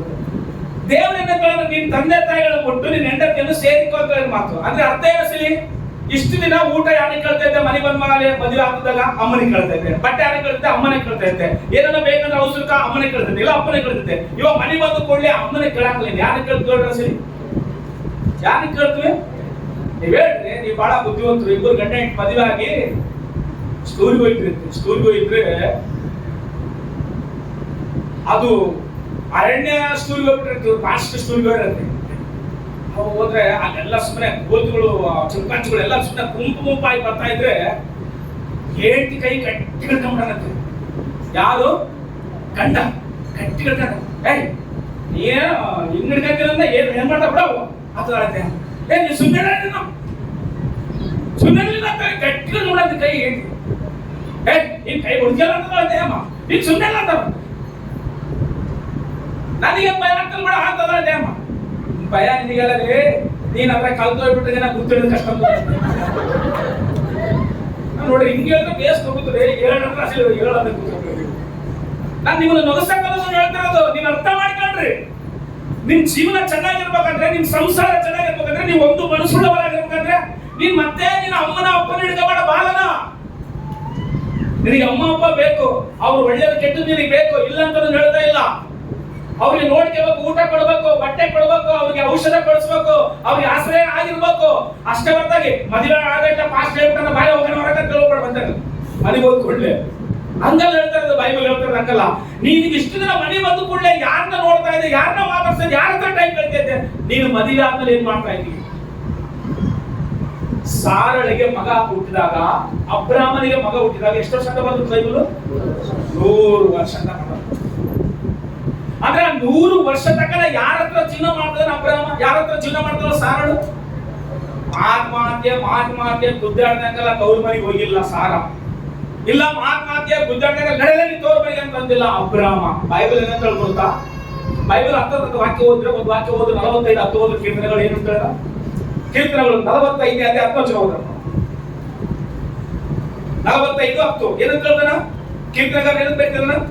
ಕೆಲವು ಕುಮಾರಿಯೇ, ಇಲ್ಲಿ ಕೇಳಿಸ್ಕೊಡ್ರಿ. ಎಲೈ ಕುಮಾರಿಯೇ, ನನ್ನ ಮಾತನ್ನು ಕೇಳಿ, ನನ್ನ ಮಾತನ್ನು ಬೇಸ್ ಕೇಳಿಸ್ಕ, ಆಲೋಚಿಸು, ಆಲೋಚನೆ ಮಾಡು. ಸುಮ್ಮನೆ ಅಲ್ಲ ಕೇಳೋದಲ್ಲ, ದೇವರ ವಾಕ್ಯ ಕೇಳೋದಲ್ಲ, ಆಲೋಚನೆ ಮಾಡು. ಸ್ವಜನರನ್ನು, ನಿನ್ನ ಸ್ವಂತ ಜನರನ್ನ, ಅವರ ನಿನ್ನ ಮನೆಯನ್ನು, ತಂದೆ ತಾಯಿನ, ಬಂಧು ಬಳಗನ್ನ, ಅಣ್ಣ ತಮ್ಮದನ್ನ, ಅಕ್ಕ ತಂಗಿಯರನ್ನ ಎಲ್ಲರನ್ನ ಏನ್ ಮಾಡು? ಮರೆತು ಬಿಡು. ನಿನ್ ಸಂಸಾರ ಚೆನ್ನಾಗಿರ್ಬೇಕಾ? ಬರೇ ತೋರ್ ಮೇಲೆ ಸುದ್ದಿ ಇಟ್ಕೋಬೇಡ. ಅಯ್ಯೋ ನಮ್ಮ ತಮ್ಮ ಹಿಂಗ, ನಮ್ಮ ಅಣ್ಣ ಹಂಗ, ನಮ್ಮ ಅಮ್ಮ ಹಂಗ, ನಮ್ಮ ಅಪ್ಪ ಹಂಗ. ಮತ್ತೆ ಈತನ ಪರಿಸ್ಥಿತಿ ಹೆಂಗಮ್ಮ? ಈತನ ಮಾಡ್ಕೊಂಡ್ ಹಸಿಲಿ ಅಲ್ಲೇ ಇದ್ದು ಬಿಡ್ಬೇಕು. ಹಸಿಲಿ ಮಾಡ್ತಿರ್ತಾರೆ ಬೈಬಲ್ ಅದೇ ಹೇಳ್ತಲ್ಲ, ಎಲೈ ಕುಮಾರಿಯ ಯಾರನ್ನ ಮರ್ಕೋ? ಗಂಡನ ಮರ್ಕೊಂಡ್ಬಿಡು, ಅತ್ತೆ ಮಾವನ ಮರ್ಕೊಂಡ್ಬಿಡೋದು ಬರ್ದಲ್ಲಮ್ಮ ಬೈಬಲು. ಅದಕ್ಕೋಸ್ಕರವೇ ನಿಮ್ ಸಂಸಾರ ಜೀವನದಲ್ಲಿ ಸಂತೋಷ ಪಡ್ಲಿಕ್ಕೆ ಅವಕಾಶ ಇಲ್ಲ ಮಾತು. ನೀವು ದೇವರ ವಾಕ್ಯ ಸರಿಯಾಗಿ ಕೇಳಿದ್ರೆ ನಿಮ್ ಸಂಸಾರ ಜೀವನದಲ್ಲಿ ನಿಮ್ಮ ಮನಸ್ಸು ಒಂದಾಗಿರ್ತಿತ್ತು, ನಿಮ್ ಪ್ರಾರ್ಥನೆಗೆ ಉತ್ತರ ಸಿಗ್ತಿತ್ತು. ಹಲೋ, ಪ್ರಶ್ನೆ ಸಮಸ್ಯೆ ಬರೋಕ್ಕೆ ಮೊದಲೇ ಗೌರ್ಮೆಂಟ್ ಹೋಗ್ಬೇಕು ಫೋನು. ಸಮಸ್ಯೆ ಬರಕ್ಕೆ ಮೊದಲೇ ತಗೊಂಡ್ಬಂದು ಹೋಗ್ಬಿಡೋದು ಸುದ್ದಿ. ಸುಮ್ಮನೆ ಗೊತ್ತೋ ಮಕ್ಕಳಂತ ಕೆಲವರು ಫೋನ್ ಮಾಡಿ ಏನ್ ಮಾಡಿ ಬಾಬಾ ಅಂತ. ಏನ್ ಮಾಡಿ ಅಂದ್ರೆ ಅನ್ನ ಸಾರ್ ದಿನಾಲಿ ಅನ್ನ ಸಾರ್ ಮತ್ತೆ ಚಿಕನ್ ತಂದ್ಕೊಟ್ಟು ದಿನಾಲಿ ಮಾಡ್ಕೊಂಡು ತಿಂತಾರ. ನಿಮ್ಮ ಅಪ್ಪ ಎಲ್ಲ ಸಮಸ್ಯೆ ಬ್ಯಾಂಕ್ನಾಗ ಇವ್ರು ಅನ್ನ ಸಾರನ್ನ ಮಾಡ್ಕೊಂಡ್ಲಿ ಮುದ್ದೆ ಚಿಕನ್ ಮಾಡ್ಕೊಂಡ್ಲಿ ಉಪವಾಸ ಇರ್ಲಿ. ನಿನಗೆ ಅದಕ್ಕೆ ಮೂರನೇ ಕೈ ಹಾಕಾಕ್ತಿಯವರಲ್ಲಿ ಬೈಬಲ್ ಹೇಳಿ ಮದುವೆ ಆದ ಕೂಡಲೇ ನಿನ್ನ ತಂದೆ ತಾಯಿಯನ್ನು ಏನ್ ಮಾಡು ಬಿಟ್ಟು ಒಂದಾಗ ಅಂತ ಹೇಳಿ ಮಾತು ಒಂದಾಗ ಬಿಡ್ತಾ ಇದ್ರ ಅವನ್ನ ಸಮಾಧಾನವಾಗಿ ಬಿಡ್ತಾ ಇದ್ರ ಸಂತೋಷವಾಗಿ ಅವ್ರಿಬ್ರು ತಂದ್ಕೊಳ್ಳಿಕ್ಕೆ ಕೊಂಡ್ಕೊಳ್ಳಿಕ್ಕೆ ಊಟ ಮಾಡ್ಲಿಕ್ಕೆ ಅವ್ರ ಜೊತೆ ಕೂತ್ಕೊಂಡು ಮಾತಾಡ್ಲಿಕ್ಕೆ ಬಿಡ್ತಾ ಇದ್ರ. ಅವಾಗ ನನ್ನಂದೇ ಸರಿ ಹಿಡ್ಕೊಂತಿರಾಡ್ತದ ಮಾಮ ಮಾಮ ಮಾಮ ಅಮ್ಮ ಅಂತ. ಇವಾಗ ಎಮ್ಮೆ ಆದ್ರೂ ಕೂಡ ನಿನ್ನಿಂದೆ ತಿರುಡ್ಬೇಕಾ? ಎದಕ್ ಮಾಡಿದ್ರೆ ಮದುವೆ ಮತ್ತೆ ಅವನಿಗೆ ನಿನ್ನಿಂದ ಇಟ್ಕೋಬೇಕಾಯ್ತಲ್ವಾ? ಬಹಳ ಜನ ನಾವು ಏನ್ ತಪ್ಪು ಮಾಡ್ತಾ ಇದೀವಿ ಅಂತಂದ್ರೆ ಅಬ್ರಾಮ್ ಸಾರಳ ಜೀವಿತ ನೋಡಿ ಕಲ್ತ್ಕೊಂಡಿಲ್ಲ. ಎಷ್ಟು ವರ್ಷ ಆದ್ರೂ ನನ್ನನ್ನೇ ಕೇಳಬೇಕು. ನಮ್ಮ ಮಗ ಮನೆಗೆ ಬಂದು ಹೇಳ್ತೀನಿ ಏನು ಕೇಳಬಾರ್ದು, ಕಷ್ಟವಾಗಿ ಹೇಳ್ತಿದ್ರೆ ಮಾತಾಡಬಾರ್ದು ಹಂಗೇಳ್ತಾ ಬೈಬಲ್. ಪ್ರಿಯ ಆಗಿರೋ ಮಕ್ಕಳೇ, ನಾನು ಮೊದಲೇ ಹೇಳಿದ್ದೀನಿ, ನನ್ನ ಮಾತುಗಳು ಮಾತಾಡುವಾಗ ನಿಮಗೆ ಸಂತೋಷವಾಗ್ತದೆ ಅಂತ ಹೇಳಿದ್ದೀನಿ. ಅರ್ಥ ಮಾಡ್ಕೊಂಡ್ರೆ ಅಲ್ಲವೇ ಹೇಳೋದು ಸಾರಿ? ನನ್ನ ಮಾತುಗಳು ಸ್ವಂತ ಮಾತಾಡಿ ನಿಮಗೆ ಸಂತೋಷ ಆಗುತ್ತಾ? ಆದ್ರೆ ದೇವರು ಮಾತನಾಡುವಾಗ ನಿಮಗೆ ಸಂತೋಷ ಆಗಲ್ಲ, ಮನಸ್ಸನ್ನ ಕುಚಿತ ಮಾತುಗಳು ಬದಲಾಗ್ರಿ. ದೇವರು ಕೂಡಿಸಿದ್ದು ಮನುಷ್ಯ ಅಲಿಸಬಾರದು. ಹೆಂಗ ದೇವರು ಹೆಂಗ ಶ್ರೇಷ್ಠತೆ ನೋಡೋಣ ಅಂತಂದ್ರೆ, ಹೆಂಗ ಅದ್ಭುತವಾಗಿ ನೋಡೋಣ ವಿವಾಹ ಕಾರ್ಯಕ್ರಮ ಅಂದ್ರೆ ಅದು ಮನುಷ್ಯ ಮಾಡಿದ್ದಲ್ಲ ಪ್ರಿಯ ಮಕ್ಕಳೇ, ಅದು ದೇವರು ಮಾಡಿದ್ದು. ಏನೋ ಸೂಪರ್ ಇದೆ ಅಂತ ಹೇಳಿ ಮಾಡ್ಕೊಳ್ಳೋದಲ್ಲ, ಏನೋ ಇದು ಬಹಳ ಅಂದವಾಗಿದೆಯಪ್ಪ ಅಂತ ಮಾಡ್ಕೊಳ್ಳೋದಲ್ಲ. ಬೈಬಲ್ ಅಂತಂದ್ರೆ ಅಂದದ ಬಗ್ಗೆ ಬಹಳ ಉಚಿತವಾಗಿ ಬರೋ ಮಾತು. ಜ್ಞಾನಕ್ಕೂ 11:22 ಒಂದ್ಸಾರಿ. ಸಾರಳ ವಯಸ್ಸು 99 ವರ್ಷ ಆಗೈತಿ. ಅಬ್ರಾಮನ ವಯಸ್ಸು 100 ವರ್ಷ ಆಗೈತಿ. 90 ವರ್ಷ ಇಲ್ಲಿ 100 ವರ್ಷ ಆವಾಗ ಹುಟ್ಟೆ ನಮಗೂ ಇಸಾಕ. ಅಷ್ಟವರೆಗೆ ಒಂದು ಮನಸ್ಸುಳ್ಳವರಾಗಿದ್ದ. ಓದಪ್ಪ 11:22 ಓದು. ಅಂದಿಯ ಮೂತಿಗೆ ಚಿನ್ನದ ಮೂಗುತಿ ಹೆಂಗನೋ ಅವಿವೇಕಿಗಳಿಗೆ ಸೌಂದರ್ಯವೂ ಹಂಗೆ. ಸೌಂದರ್ಯ ಪ್ರಾಮುಖ್ಯ ಅಲ್ಲ ಮದುವೆಯಲ್ಲಿ, ಅಂದ ಪ್ರಾಮುಖ್ಯವಲ್ಲ ಮದುವೆಯಲ್ಲಿ, ಗುಣ ಪ್ರಾಮುಖ್ಯತವಾದ ಬೈಬಲ್. ನಾವೇನಂತೀವಿ ಅಂದವಾಗಿರ್ಬೇಕು ಅನ್ಕೊಂತೀವಿ. ಅಂದ ತಪ್ಪಲ್ಲ ಹೇಳ್ತಾ ಇರೋದು. ಆದ್ರೆ ಅಂದಕ್ಕಿಂತ ನಿನ್ನ ಹೆಂಡತಿಗೆ ನಿನ್ನ ಗಂಡಿಗೆ ಗುಣ ಪ್ರಾಮುಖ್ಯ ಮಾಡ್ತೀವಿ. ಅಂದ ಐತಿ ಮಕ್ಕಳ ಒಳ್ಳೆ ಗುಣ ಇಲ್ಲ ಅಂದ್ರೆ ಯಾವ್ದಕ್ಕೆ ಹೋಲಿಸಿರೋದನ್ನ? ಅಂದಿ ಮೂಗಿ ತಾಂಡೋಗಿ ಚಿನ್ನದ ಮೂಗಿತಿ ಅಂತೆ, ಬೆಳ್ಳಿದ ಗುಣ ಅಲ್ಲ ಎಂತದದು, ಚಿನ್ನದ ಮೂಗಿತಿ ಇಟ್ರೆ ಹೆಂಗ ಕಾಣ. ಅಂದಿ ನೀನು ಸೂಪರ್ ಅಂದ್ರೆ ಓಟ ಬಡದೆ ಹೇಳ್ಬೇಕವಾಗ ಸ್ಟೇಟಸ್ ಹೇಳ್ತವಾ ಹಂಗಿರ್ತದ ಮಾತು. ನಾನೇ ಬಹಳ ಚಂದವಾಗಿದ್ದೀನಿ, ನಾನು ಎಲ್ಲರಿಗೂ ಹೇಳ್ತಾ ಇದ್ದೀನಿ, ಪುರುಷ ಹೇಳ್ತಾ ಇದ್ದೀನಿ, ಅವರಸರಿ ಹೆಸರು ಮದುವೆ ಮಾಡಿಕೊಂಡ್ರೆ ಎಲ್ಲರಿಗೂ ಹೇಳ್ತಾರೆ ನಾನು ಬಹಳ ಚೆನ್ನಾಗಿದ್ದೀನಿ, ನಾನು ಬಹಳ ಸೂಪರ್ ಆಗಿದ್ದೀನಿ, ಈ ಅವ್ನು ಹಿಂಗ ಹೇಳ ಹಿಂಗ ಏನ ಅನ್ಕೋಬೇಡ. ದೇವರು ಕೂಡಿಸಿದ್ದು ಹೇಳಿರಲ್ಲ ಮನುಷ್ಯರ ಅಬ್ರಾಮ 100 ವರ್ಷ ಆಗೈತೆ, ಸಾರಳಿಗೆ 90 ವರ್ಷ ಆಗೈತೆ. ಅಲ್ಲೇವರೆಗೂ ವೇಟ್ ಮಾಡಿ ಯಾರಿಗೋಸ್ಕರ? ಒಂದು ಮಗುಗೋಸ್ಕರ. ಏನಾಯ್ತು ಅವ್ರ ಮನಸ್ಸು ಹೇಳಿವಾಗ? ಒಂದಾಗೈತೆ ಮಾತು. ನಿನ್ನ ಮನಸ್ಸು ನಿನ್ನ ಗಂಡನ ಮನಸ್ಸು ಒಂದಾಗಿದ್ರೆ ಹೇಳ್ರಿ, ಯಾವ್ದಾದ್ರೂ ಒಂದು ವಿಷಯಕ್ಕೆ ಭೂಲೋಕದಲ್ಲಿ ಅವ್ರು ಪ್ರಾರ್ಥನೆ ಮಾಡ್ರೆ ಅದು ಎಲ್ಲಿ ನೆರವೇರ್ತದೆ ಅಂತ ಹೇಳಿದ್ರೆ ಪರಲೋಕದಲ್ಲಿ. ಈ ಭೂಮಿ ಮೇಲೆ ನೆರವೇರ್ಬೋದು. ನಿನ್ ಮನಸ್ಸು ಒಂದ್ ಕಡೆ, ಈ ಮನಸ್ಸು ಒಂದ್ ಕಡೆಗೆ ಇದ್ದಾಗ ಈ ಭೂಮಿ ಮೇಲೆ ನೆರವೇರ್ಬೋದು. ಒಂದ್ ವೇಳೆ ನಿನ್ ಪರವಾಗಿ ಅಮ್ಮ ಮಾತಾಡೋದು, ಅಪ್ಪ ಮಾತಾಡ್ಬೋದು, ನಿನ್ ಪರವಾಗಿ ನಿಮ್ಮಮ್ಮ ಮಾತಾಡ್ಬೋದು. ಆದ್ರೆ ನಿಮ್ಮಿಬ್ಬರನ್ನ ಪರವಾಗಿ ಅಪ್ಪ ಅಮ್ಮ ಮಾತಾಡ್ಲಿಕ್ಕೆಲ್ಲ ಕೂಡಿಸಿದ್ದು ನಿಮ್ಮ ಬಗ್ಗೆ ದೇವರು ಹೇಳೋದು ಸಾಕ್ಷಿ. ಆಮೇಲೆ ಹೇಳಲ್ಲ ಸಾರಿ, ನನ್ನ ಸ್ನೇಹಿತನ ಅಂತ ಹೇಳಿ ಅಬ್ರಾಮನ್ ನೋಡಿ. ಆಮೇಲೆ ನನ್ನ ಸ್ನೇಹಿತನ ಅಬ್ರಾಮ ಅಂತ ಹೇಳಿ ದೇವರು ಗೊತ್ತಾ ಎದಕ್ಕ? ಅವ್ರು ಆ ರೀತಿಯಾಗಿ ಬದುಕಲಿ ಭೂಮಿ ಮೇಲೆ. ದೇವರ ನಂಬಿಕೆ ನಾವುಗಳಾಗಿ ದೇವರನ್ನ ಆರಾಧಿಸ್ತಾ ಇದೀವಿ, ದೇವರನ್ನ ಸ್ತುತಿಸ್ತಾ ಇದೀವಿ, ದೇವರ ಮಕ್ಕಳು ಅಂತ ಹೇಳಿ ನಾವು ತಿನ್ನಾಳೆ ಚರ್ಚ್ಗೆ ಹೋಗ್ತಾ ಇದೀವಿ, ಬರ್ತಾ ಇದೀವಿ. ನಮ್ಮ ಸಾಕ್ಷಿ ಹೆಂಗೆ ಐತಿ? ಯಾರನ್ನ ನಮ್ಮ ಬಗ್ಗೆ ಕೇಳಿದ್ರೆ ತಗೋಬೇಕು. ದೇವ್ರ ನಂಬ್ಯಾರ ಅಂತ ಹೇಳಿ ಕೊಟ್ಟಿವಪ್ಪ ಅವ್ರ ಮನೆಗೆ, ದೇವ್ರ ನಂಬ್ಯಾರ ಅಂತ ಹೇಳಿ ಕೊಟ್ಟಿವಪ್ಪ ಅವ್ರ ಮನೆಗೆ ಅಂತ ಅಂತಂದ್ರೆ ಅರ್ಥ ಏನು? ಎಲ್ಲೋ ವೀಕ್ನೆಸ್ ಆಯ್ತಂತ ಅರ್ಥ. ಸಮಸ್ಯೆಗಳು ಬರಲಾರ್ದಂಗ ಇರಂಗಿಲ್ಲ, ಕುಟುಂಬಗಳಲ್ಲಿ ಬರ್ತವೆ. ಆದ್ರೆ ನಾವು ಎತ್ತಿ ತೋರಿಸೋದಲ್ಲ, ಅದನ್ನ ಮುಚ್ಚಿಟ್ಟು ಪ್ರೀತಿಸಷ್ಟೇ. ಪ್ರಾಬ್ಲಮ್ ಮಾತಲ್ಲ, ವ್ಯಕ್ತಿಗಳಿಗೆ ಮುಖ್ಯವಾಗಿರ್ಬೇಕಷ್ಟೇ. ಬೈಬಲ್ ಏನಂತಂದ್ರೆ ಜ್ಞಾನೋಕ್ತಗಳಲ್ಲಿ 22ನೇ ಅಧ್ಯಾಯ 1 ವರ್ಷ ಓದೋದು ಸಾರಿ, ಅಲ್ಲೇ ಪಕ್ಕದಲ್ಲಿ 22:1 ಬಹುಧನಕ್ಕಿಂತಲೂ ಇಲ್ಲಿ ಕೇಳಿಸ್ಕೊಳ್ರಿ, ಬಹುಧನಕ್ಕಿಂತಲೂ ಒಳ್ಳೆಯ ಹೆಸರು ಉತ್ತಮ. ಒಳ್ಳೆ ಹೆಸರು ಉತ್ತಮ ಅಂತ ಬರ್ತಾನೆ ಹೊರತಾಗಿ ಒಳ್ಳೆ ಬಣ್ಣ ಉತ್ತಮ ಅಂತ ಬರ್ದಿಲ್ಲ. ಒಳ್ಳೆ ಹೆಸರು ಉತ್ತಮ ನಿನಗೆ. ಇದೇನಂತ ಬರ್ತಾರಪ್ಪ? ಬೆಳ್ಳಿ ಬಂಗಾರಕ್ಕಿಂತಲೂ ಬೆಳ್ಳಿ ಬಂಗಾರ ಪ್ರಾಮುಖ್ಯವಲ್ಲ. ಏನ್ ಪ್ರಾಮುಖ್ಯ? ಸತ್ಕೀರ್ತಿಯು ಅಮೂಲ್ಯ. ನಿನ್ನ ಸತ್ಕ್ರಿಯೆಗಳು ಮಾಡ್ತೀಯಲ್ಲ, ನಿನ್ನ ಕಾರ್ಯಗಳಲ್ಲಿ ಬಹಳ ಪ್ರಾಮುಖ್ಯ. ಸ್ತ್ರೀಯಾಗಲಿ ಪುರುಷನಿಗಾಗಲಿ ನಿನ್ನ ಕೆಲಸಗಳು, ನಿನ್ನ ಕಾರ್ಯಗಳು, ನೀನು ಇನ್ನೊಬ್ಬರಿಗೆ ಕೊಡೋದ್ರಲ್ಲಿ, ಇನ್ನೊಬ್ಬರನ್ನ ಮಾತಾಡ್ಸೋದ್ರಲ್ಲಿ, ಇನ್ನೊಬ್ಬರಿಗೆ ಪ್ರೀತಿ ತೋರಿಸೋದ್ರಲ್ಲಿ, ಇನ್ನೊಬ್ಬರಿಗೆ ಇಡೋದ್ರಲ್ಲಿ ಬಹಳ ಪ್ರಾಮುಖ್ಯ. ಬಣ್ಣದ್ದು ಪ್ರಾಮುಖ್ಯ ಬರದಲ್ಲಿ ಇಲ್ಲಿ ಬೈಬಲ್ ನಲ್ಲಿ, ಗುಣದ್ದು ಪ್ರಾಮುಖ್ಯ ಬರದನ. ಏನಂತ ಹೇಳೋಣ? ಫಸ್ಟ್ ಏನಂತ, ಒಳ್ಳೆಯ ಹೆಸರು ಬಹುಧನಕ್ಕಿಂತಲೂ. ಬಹು ಹಣ ಅಂದ್ರೆ ಹಣ ಮುಖ್ಯ ಅಂತ ಹೇಳ್ತಾ ಇಲ್ಲ. ಬಹು ಧನಕ್ಕಿಂತಲೂ ಏನ್ ಮುಖ್ಯ? ಒಳ್ಳೆಯ ಹೆಸರು. ಒಳ್ಳೆ ಹೆಸರು ಮುಖ್ಯ. ಬಹಳ ಹಣ ಐತಪ್ಪ, ಆಯಮ್ಮ ಬಹಳ ವರದಕ್ಷಿಣೆ ತಂದಳ, ಅದು ತಂದಳ, ಇದು ತಂದಳ, ಅದೆಲ್ಲ ಪ್ರಾಮುಖ್ಯ. ಏನ್ ಪ್ರಾಮುಖ್ಯ? ಒಳ್ಳೆಯ ಹೆಸರು ಪ್ರಾಮುಖ್ಯ. ಹುಡುಗಂದ್ರ ಹುಡುಗಪ್ಪ, ಹುಡುಗಂದ್ರ ಹುಡುಗಪ್ಪ ಅಂತ ಇರ್ಬೇಕಪ್ಪ ಅನ್ಕೋಬೇಕು. ಅವ್ರಿಗೇನು ಆಸ್ತಿ ಐತೆ, ಆಸ್ತಿ ಇದ್ರೆ ಏನ್ ಮಾಡ್ತೀವಿ? ಸಮಾಧಾನದಿಂದ ಹೋದ್ರೆ ಫಂಕ್ಷನ್ ಮನೆಯಲ್ಲಿ ನೆಮ್ಮದಿ ಇದ್ರೆ ಏನ್ ಮಾಡ್ತೀವಿ? ಅದಕ್ಕೋಸ್ಕರವೇ ಮನೆಯಲ್ಲಿ ನೆಮ್ಮದಿ ಸಿಗಲಿಲ್ಲ ಅಂತ ಹೇಳಿ, ಹೆಂಡತಿ ಹತ್ರ ನೆಮ್ಮದಿ ಸಿಗಲ್ಲ, ಮನೆಗೆ ಹೋದ್ರೆ ನೆಮ್ಮದಿ ಸಿಗಲ್ಲ ಅಂತ ಹೇಳಿ ಎಲ್ಲಿ ನೆಮ್ಮದಿ ಆಗ್ತದೆ ಹೇಳ್ರಿ ಪುರುಷರು? ಬಾರ್ಗಳಲ್ಲಿ, ಪಬ್ಬುಗಳಲ್ಲಿ, ಕ್ಲಬ್ಗಳಲ್ಲಿ ವಾಸ ಮಾಡೋದು. ಇದಕ್ಕ ಕುಟುಂಬದಲ್ಲಿ ನೆಮ್ಮದಿ ಇರೋದಕ್ಕೋಸ್ಕರ. ನಾವೇ ಹೇಳೋದಲ್ಲ, ಮದುವೆ ಸಕ್ಸಸ್ ಆದ್ರೆ ಏನು ಪರಮಗೀತೆ ಅಂತೆ. ಚೈನಾದಲ್ಲಿ ಏನ್ ಮಾಡ್ತಾರೆ ಹೇಳ್ರಿ? ಮದುವೆ ಆದ ಕೂಡಲೇ ಇಷ್ಟು ಪೇಪರ್ಗಳ ಇಷ್ಟು ಪೇಪರ್ಗಳು ಎಂದು ಕೊಡ್ತಾರಂತೆ, ಬರಿಬೇಕು.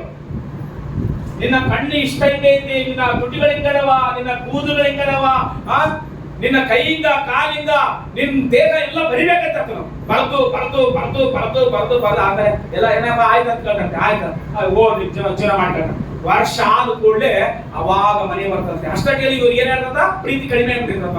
ಅವಾಗ ಪ್ರೀತಿ ಕಡಿಮೆ ಮಾಡಿದ್ರೆ ಅವಾಗ ಜಗಳ ಆಡ್ಕೊಂತಿರ್ತಾರಂತೆ. ನೀನ್ ಹಂಗ ನಾನ್ ಹಿಂಗ ಹಂಗ ಅಂತಂದ್ರೆ ಅವಾಗ ಲೆಟರ್ ಮನೆ ಬರ್ತದಂತೆ. ಯಾರು ಲೆಟರ್ ಅಂತಂದ್ರ ನಿಮ್ಮವೇ. ಅವತ್ತು ಕುತ್ಕೊಂಡು ಬರ್ರಲ್ಲ, ನೀನು ಇಷ್ಟು ಸುಂದರವಾಗಿ, ನೀನು ಇಷ್ಟು ವ್ಯಾಸದಿ, ನಿನ್ ಮೀಸ ಹಿಂಗದವ ಹಿಂಗೈತಂತ ಬರ್ದಿಯಲ್ಲಮ್ಮ, ಈಗ ನಿಮ್ಮದೇ ಅಂತಂದ್ರ ಅವಾಗ ಒಂದೇ ಅಯ್ಯೋ ಇಷ್ಟು ಪ್ರೀತಿ ಇಟ್ಕೊಂಡು ಇವಾಗ ಏನ್ ಮಾಡ್ತೇವೆ ನಾವು? ವಾದಕ್ಕೆ ನಿಂತ್ಕೊಂಡಿವಿ, ಜಗಳ ನಿಂತ್ಕೊಂಡಿವಿ, ಗುದ್ದಾಡ್ತಿರ್ತೀವಿ. ಅವಾಗ ಅಗ್ರಿಮೆಂಟ್ ಮಾಡಿರ್ತಾರೆ, ಅಗ್ರಿಮೆಂಟ್ ಮಾಡಿ ಸೈನ್ ಮಾಡಿರ್ತಾರೆ ಅಂತ ಅವ್ರು ಚೈನಾದವರು. ಅವಾಗ ಏನ್ ಮಾಡ್ಬೇಕು? ಅವರೆಲ್ಲ ಕಳೆದ ಕಟ್ಟುಪಾಡಿ ಆಗಿ ಅವ್ರು ಜೀವನ ಮಾಡ್ಬೇಕು. ಅದಕ್ಕೋಸ್ಕರವೇ ಡೈವರ್ಸ್ಗಳು ಕಡಿಮೆ ಆಗಿರುತ್ತೆ. ಪ್ರಿಯ ಆದ್ರ ಮಕ್ಕಳೇ, ಇವಾಗ ಹೇಳ್ರಿ, ದೇವ್ರು ಕೊಡಿಸಿದ್ದು ಜೋರ ಹೇಳ್ರಿ, ಎಷ್ಟೋ ಪ್ರಯತ್ನ ಮಾಡ್ತಾರಂತೆ. ಎದಕ್ಕಂದ್ರೆ ಏನು ಬೇಕಾದ್ರೂ ವಿಚಾರಣೆ ಮಾಡ್ಬೋದಂತೆ, ಏನ್ ಬೇಕಾದ್ರೂ ಅರ್ಥ ಮಾಡ್ಕೊಳ್ಬೋದಂತೆ. ಆದ್ರೆ ಗಂಡನ ಮನಸ್ಸು ಹೆಂಡತಿ ಅರ್ಥ ಆಗಿಲ್ಲಂತೆ. ಇವಾಗ ಹೇಳ್ರಿ, ಹೆಂಡತಿ ಮನಸ್ಸು ಗಂಡಿನ ಎದಕ್ಕೆ ನಗುತ್ತೊಳಗೆ ಗೊತ್ತಿಲ್ಲ, ಎದಕ್ಕೆ ಮುಸ್ಕುಡ್ತೊಳಗೆ ಗೊತ್ತಿಲ್ಲ, ಎದಕ್ಕೆ ಅಳತೊಳಗೆ ಗೊತ್ತಿಲ್ಲ, ಎದಕ್ಕೆ ಮನುಷ್ಯನ ಮಕ್ಕಳೊಳಗೆ ಗೊತ್ತಿಲ್ಲ. ಇವತ್ತು ಗೂಗಲ್ ಹೋಗಿ ಕೇಳ್ತಾರೆ ಕೆಲವರು, ಸಾಫ್ಟ್ವೇರ್ ಇಂಜಿನಿಯರ್ ಇರ್ತಾರಲ್ಲ doctor, Google how is wife sit ಮಾಡ್ಕೊಂಡು ಮನಸ್ಸು ಮೇಲೆ ಗೊತ್ತಿಲ್ಲ ಅಂತ ಹರಿಗಳು ಗೊತ್ತಿಲ್ಲ ಅಂತ. ಸನ್ಯಾಸಿಗಳು ಅಂತ ಕೇಳಿದ್ರೆ ಸಲ ಯಾವಾಗ ಸನ್ಯಾಸಿಗಳು ಏನ್ ಸನ್ಯಾಸಿಗಳು ಅಂತ ಹೇಳೋರು? ಸನ್ಯಾಸಿಗಳು ಅಂತಂದ್ರೆ ಏನಂತ ಗೊತ್ತಾ? ಮದುವೆ ಮಾಡ್ಕೊಂಡಾಗಲ್ಲ, ಮದುವೆ ಮಾಡ್ಕೊಂಡಾಗಿರೋದು. ಮದುವೆ ಮಾಡ್ಕೊಂಡಾಗಲ್ಲ ಸನ್ಯಾಸಿ ಅಂತಂದ್ರೆ ಮದುವೆ ಮಾಡ್ಕೊಂಡು ಕೂಡ ಆಗಿರೋದು ಸನ್ಯಾಸಿಗಳು ಅಂತ. ಪ್ರಿಯ ಮಕ್ಕಳೇ, ನಾನು ಯಾಕೆ ಕೇಳ್ತೇನೆ ಅಂತಂದ್ರೆ, ನಿಮ್ಮ ಮನಸ್ಸು ಒಂದಾಗಿರುತ್ತೆ. 100 ಸಮಸ್ಯೆ ಬರ್ತಾವ, 100 ಜನರು ನಿಮ್ಮ ಮಧ್ಯದಲ್ಲಿ ಬರ್ತಾರೆ. ಅದಕ್ಕೋಸ್ಕರ ಪ್ರಸಂಗಿಯಲ್ಲಿ ಒಂದು ಮಾತು ಅಂತಂದ್ರೆ, 3 ಉರಿ ಹಗ್ಗ ಬೇಗ ಏನಾಗ್ತಂದ್ರ ಕಿತ್ತಿ ಹೋಗೋದಿಲ್ಲ, ಆಗೋದಿಲ್ಲ ಅಂತ. 3 ಉರಿ ಹಗ್ಗ ಅಂತಂದ್ರೆ ಏನಂತ ಗೊತ್ತಾ? ಹೆಣ್ಮಕ್ಳು ಜಡೆ ಹಾಕ್ತಾರೆ ಮಾತ್ರ. ಇವಾಗೆಲ್ಲ ಜಡೆ ಮರ್ಕೊಂಡು ಹೋಗ್ತಾರೆ ಕಣಿ. ಇನ್ನ ಪ್ರಪಂಚ ಏನಾಗ್ತದೋ ಗೊತ್ತಿಲ್ಲ. ಆಗ್ಲಿ ಪ್ರಪಂಚಕ್ಕೆ ತಕ್ಕ ಹಾಗೆ ಏನಂದ್ರೆ ಒಂದು ಹಾಡು ಬರೋಂತ, ಕಾಲಕ್ಕೆ ತಕ್ಕ ಹಾಗೆ ನಾವು ಕುಣಿಯಬೇಕು ಇಲ್ಲಿ, ಅದೆಲ್ಲ ರೈಟ್. ಕಾಲಕ್ಕೆ ತಕ್ಕ ಹಾಗೆ ಏನ್ ಮಾಡ್ಬೇಕಂತ ನಾವು ಕುಣಿಬೇಕು. ಕುಣಿಲಿದ್ರೆ ನಾಟ್ಯ ನಡೆಯಂಗಿಲ್ಲಂತೆ. ನಾನು ಕುಣಿಯಂಗಿಲ್ಲ ಅಂದ್ರೆ ನಾಟ್ಯ ನಡೆಯಂಗಿಲ್ಲ, ಕುಣಿಬೇಕಂತೆ. ಅದಕ್ಕೋಸ್ಕರ ಹೆಣ್ಮಕ್ಳು ಸುಂದರವಾಗಿ ಜಡೆ ಹಾಕ್ತಾ ಇದ್ರು ಅವಾಗ. ಇವಾಗೆಲ್ಲ ಅದು ಫ್ಯಾಷನ್ ಆಯ್ತು. ಅವಾಗೆಲ್ಲ ಕೂದಲು ತಿರುಗಾಡ್ತಾರೆ, ದೆವ್ವ ತಿರುಗಾಡ್ತಾರೆ ಅಂತಿದ್ರು. ಇವಾಗ ದೆವ್ವ ಮನೆಗಳಿಗೆ ಬಂದ್ಬಿಟ್ಟವ, ಅದು ಬೇರೆ ವಿಷಯ, ಅದು ಬಿಟ್ಟು ಹಾಕ್ಬಿಡ್ರಿ. ಆ 3 ಜಡೆ ಹಾಕುವಂತಾಗ ಹಿಂದೆ ನೋಡ್ತಾ ಇದ್ರೆ ಒಂದು ಮಗಳನ್ನಾಗ್ಲಿ, ತಾಯಿನಾಗ್ಲಿ, ತಂಗಿನಾಗ್ಲಿ, ಅಕ್ಕನಾಗ್ಲಿ, ಹೆಂಡತಿನಾಗ್ಲಿ ನೋಡ್ತಾರ, ಆ ಜಡೆ ಕಾಣ್ತಿತ್ತು, ಅದ್ಭುತವಾಗಿರ್ತಾ ಇತ್ತು. ಮೊನ್ನೆ ಒಬ್ಬ ಪಾಸ್ ಮಾಡ್ದ, ಏನ್ ಜಡೆ ನಾಗರಾವು, ಏನು ವರ್ಣನ ಮಾಡಿದ್ರೆ ಆತ ಬೈದ್ರೆ ಕೇಳಕ ಕಿವಿಗಳು ಬೋರ್ ಹಾಕ್ಬಿಟ್ರು ಮಾತು. ಆ ಜಡೆ ಅದ್ಭುತವಾಗಿ ಕಾಣದಪ್ಪ ಅಂತ ಅಂದ್ರೆ ನಮಗೆ ಕಾಣೋದು ಎರಡೇ, ಅದು ಎರಡೇ ಭಾಗ ಕಾಣದ. ಆದ್ರೆ ಮೂರು ಕಾಣಕ್ ನಮಗೆ ಕಾಣದ ಎರಡೇ. ಅಂದ್ರೆ ಗಂಡ ಕಾಣ್ತಾನ, ಹೆಂಡತಿ ಕಾಣ್ತಾಳ, ಅವ್ರಿಬ್ಬರನ್ನ ಚೇಂಜ್ ಮಾಡಿರೋ ದೇವರು ಕಾಣಕತ್ತೆ ಪ್ರಪಂಚದಲ್ಲಿ. ಹಲ್ಲೆಲೂಯಾ. ನೀನು ನಿನ್ನ ಹೆಂಡತಿ ಯಾವಾಗ ಒಂದಾಗಿ ಒಂದು ಮಾತಿನ ಮೇಲೆ, ಒಂದಾಗಿ ಒಂದು ಕೆಲಸದ ಮೇಲೆ, ಒಂದಾಗಿ ಕುಟುಂಬದಲ್ಲಿ, ಒಂದಾಗಿ ಪ್ರೀತಿಯಲ್ಲಿ, ಒಂದಲ್ಲಿ ನಂಬಿಕೆಯಲ್ಲಿ, ಪರಿಶುದ್ಧತೆಯಲ್ಲಿ, ಗೌರವದಲ್ಲಿ ಒಂದಾಗಿರುವಾಗ ದೇವ್ರನ್ನ ಅವ್ರು ನೋಡ್ಲಿಲ್ಲ ಅಂದ್ರೂ ನಿಮ್ಮ ಮುಖಾಂತರ ದೇವ್ರು ನೋಡ್ರಂತೆ ಪ್ರಪಂಚದಲ್ಲಿ. ಚಪ್ಪಾಳೆ ಕಣ. ಹಲ್ಲೆಲೂಯಾ. ನಿಮ್ಮ ಮುಖಾಂತರ ದೇವ್ರ ಕಾಣ್ತಂತೆ. ಯಾರಿಗೆ? ಚಂದ್ರಿಗೆ. ಅದಕ್ಕೋಸ್ಕರವೇ ಜಕರಿಯ ಎಲಿಜಬೆತನಾಗ್ಲಿ, ಅನ್ನ ಎಲ್ಕಾನ್ ಆಗ್ಲಿ, ಅಬ್ರಾಮ ಸಾರಳಾಗ್ಲಿ, ಇವರು ನೋಡ್ಸಿದ್ದು ಅವರ ಕಾರ್ಯಗಳು ಅವ್ರ ಹಿಂದಿರುವ ದೇವರು ಮಹಿಮೆ ಪಡಿಸ್ತಾರೆ. ಹಲ್ಲೆಲೂಯಾ. ಅರ್ಥ ನಾನು ಹೇಳ್ತಾ ಇರೋದು ವಾಕ್ಯ ನಿಮಗೆ.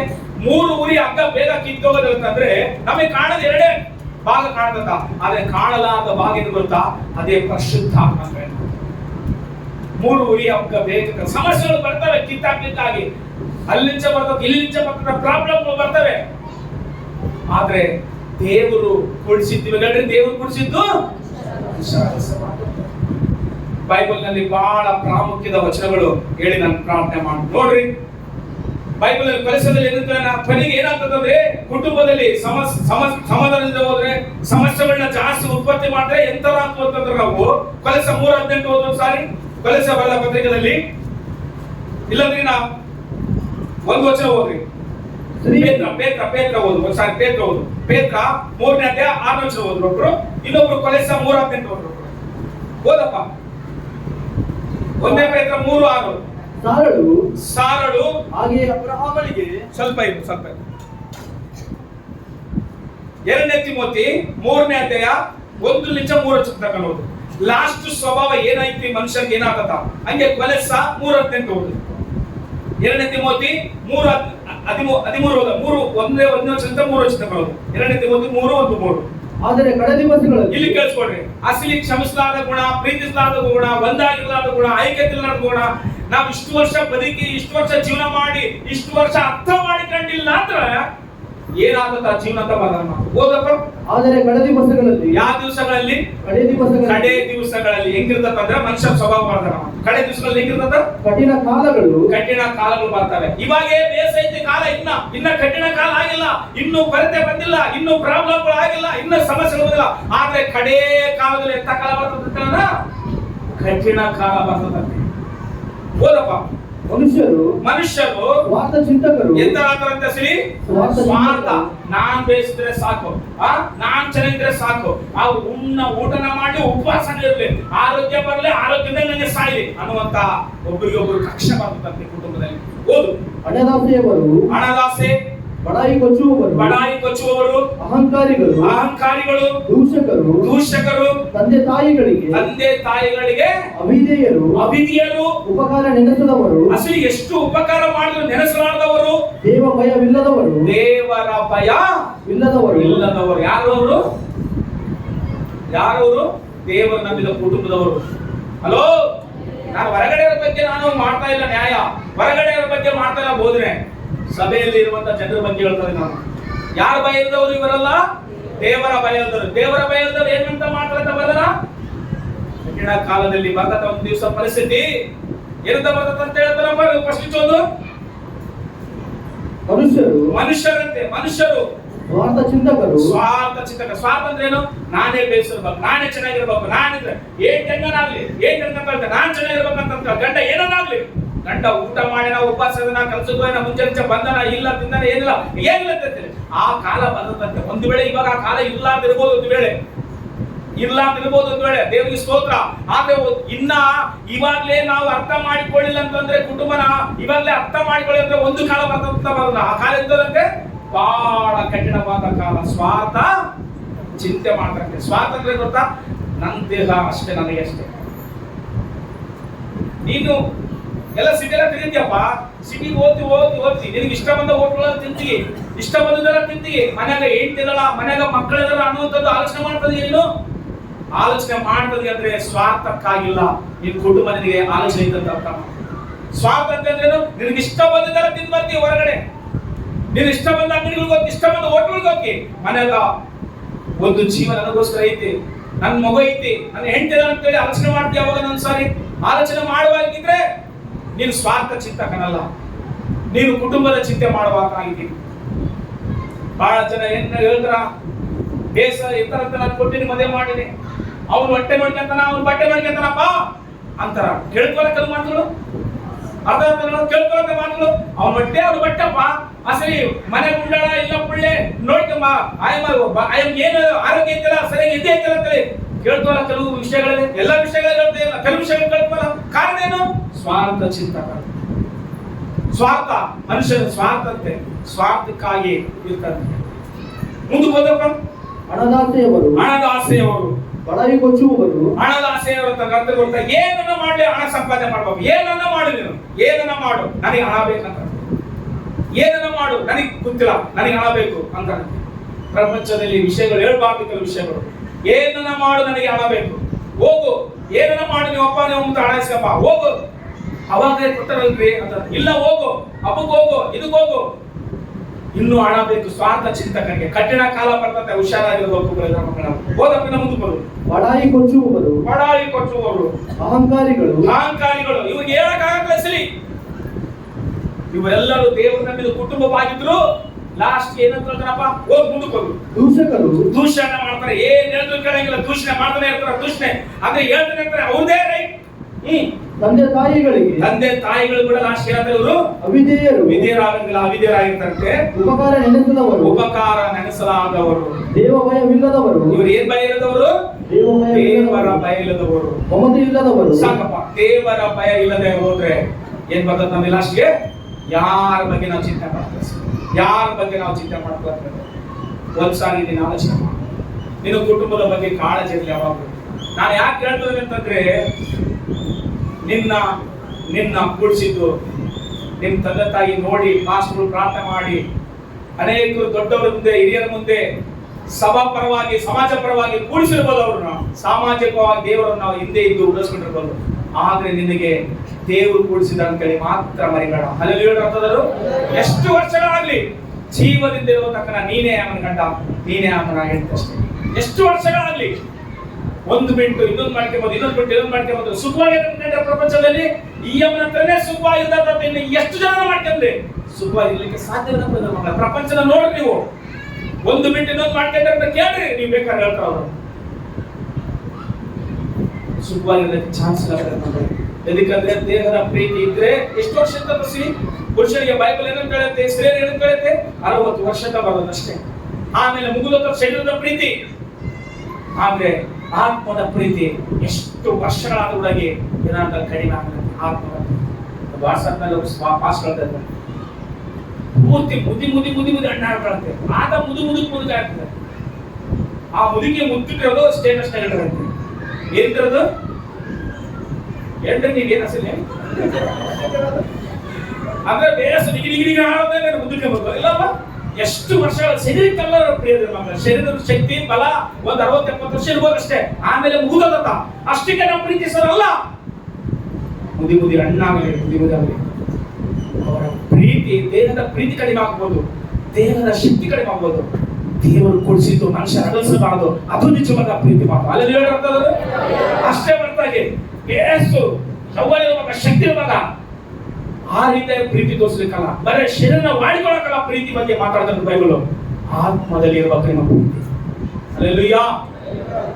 ಶರೀರದ ಮೇಲೆ ಪ್ರೀತಿ ಇರುವವರು ಪ್ರಪಂಚದಲ್ಲಿ ಹೆಂಗ್ ಗೊತ್ತಲ್ಲ ನಿಮಗೆ? ಎಂಜಲುಗೋಸ್ಕರ ಬದುಕ್ತಾರೆ. ಯಾರಿಗೋಸ್ಕರ? ಎಂಜಲುಗೋಸ್ಕರ ಬದುಕ್ತಾರೆ.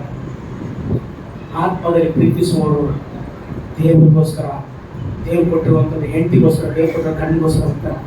ಆ ರೀತಿ ಅರ್ಥ ಮಾಡಿಕೊಳ್ಳಲಾದ ಪುರುಷನಾಗ್ಲಿ, ಆ ರೀತಿ ಅರ್ಥ ಮಾಡಿಕೊಳ್ಳಲಾದ ಸ್ತ್ರೀ ಆಗ್ಲಿ ಎಂಜಲುಗೋಸ್ಕರ ಬದುಕ್ತಾರೆ. ಇದನ್ನ ನಾನು ಹೇಳಿದ್ದೀನಿ, ಮುಗಿಸಿದ ಮಾತು. ಬೈಬಲ್ ನಲ್ಲಿ ಬಹಳ ಕುಟುಂಬಗಳ ಮಾತು. ರಾಜ, ನೀವು ಕೇಳಿರ್ಬೋದು ಒಂದ್ಸಾರಿ, ರಾಜ ಅದ್ಭುತವಾಗಿ ಯುದ್ಧ ಮಾಡಿ ಪ್ರಯಾಣ ಮಾಡ್ತಾ ಇದ್ದಂತೆ. ಆತನ ಸೈನಿಕನ ಕರೆಗೆ ಹೋಗಿರೋ ಮಾತು. ಸೈನಿಕನ ಕರೆಗೆ ಹೋದ ಸೈನಿಕನ ಹೆಂಡತಿನ ನೋಡಿದಂತೆ, ಬಹಳ ಸುಂದರವಾಗಿದ್ದಂತೆ. ರಾಜ ನೋಡಿದಂತೆ, ಓ ಎಷ್ಟು ಸುಂದರವಾಗಿದ್ದಾಳ ಹೆಂಡತಿ ಅಂತ. ಸರಿ, ಸೈನಿಕನ ಹೋಗತಕ್ಕನ ಸುಮ್ಮನೆ, ಯಾಕಂದ್ರೆ ಸೈನಿಕ ರಾಜದಿಂದ ಹೋಗ್ಬೇಕು. ರಾಜ ಸೈನಿಕರ ಹಿಂದೆ ಯುದ್ಧಕ್ಕೆ ಹೋಗ್ಬೇಕಾಯ್ತು. ಆದ್ರೆ ಸೈನಿಕ ಹೋದ, ಊಟ ಮಾಡಿ ಹೋದ ಮಾತು. ಆದ್ರೆ ರಾಜ ಬಂದ, ಅಮ್ಮ ನೀನ್ ಸೂಪರ್ ಆಗಿದ್ಗಿ, ನಿನ್ನ ನಾನು ಮದುವೆ ಮಾಡ್ಕೊಂತಾನಂತೆ. ಅವಾಗ ಆ ಮಾತು ಎದುರು ಮಾತಾಡಂಗಿಲ್ಲ, ಯಾಕಂದ್ರೆ ಆ ಊರಿನ ರಾಜ.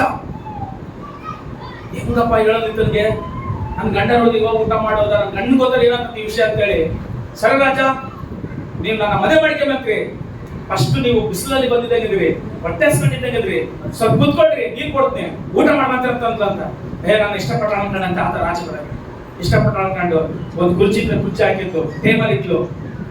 ಅವಾಗ ಗಂಡ ಊಟ ಮಾಡ್ಬಿಟ್ಟು ಇದ್ದ, ಸ್ವಲ್ಪ ಊಟ ಆದಾಗಿರ್ತೈತೆ. ಆ ಗಂಗಳ ತಂದು ಮುಂದೆ ಇಟ್ಲತ್ತೆ. ಯಾರಿಗಪ್ಪ? ರಾಜನಿಗೆ ಇಟ್ಲತ್ತೆ. ರಾಜ ನೀವು ಹಸ್ಕೊಂಡು ಬಂದಿದ್ದಾಗಿದ್ರಿ, ಹೊಟ್ಟೆ ಹಸ್ಕೊಂಡು ಬಂದಿದ್ರಿ, ನೀನ್ ನನ್ನ ಮದುವೆ ಮಾಡ್ಕೊಂಬಂತೆ, ನೀನ್ ನನ್ನ ಅನುಭವಿಸುವಂತೆ ಪರವಾಗಿಲ್ಲ, ಫಸ್ಟ್ ಇದು ಊಟ ಮಾಡ ರಾಜ, ಆಮೇಲೆ ಮುಂದಿನ ಕಾರ್ಯ ಅಂತಂತೆ.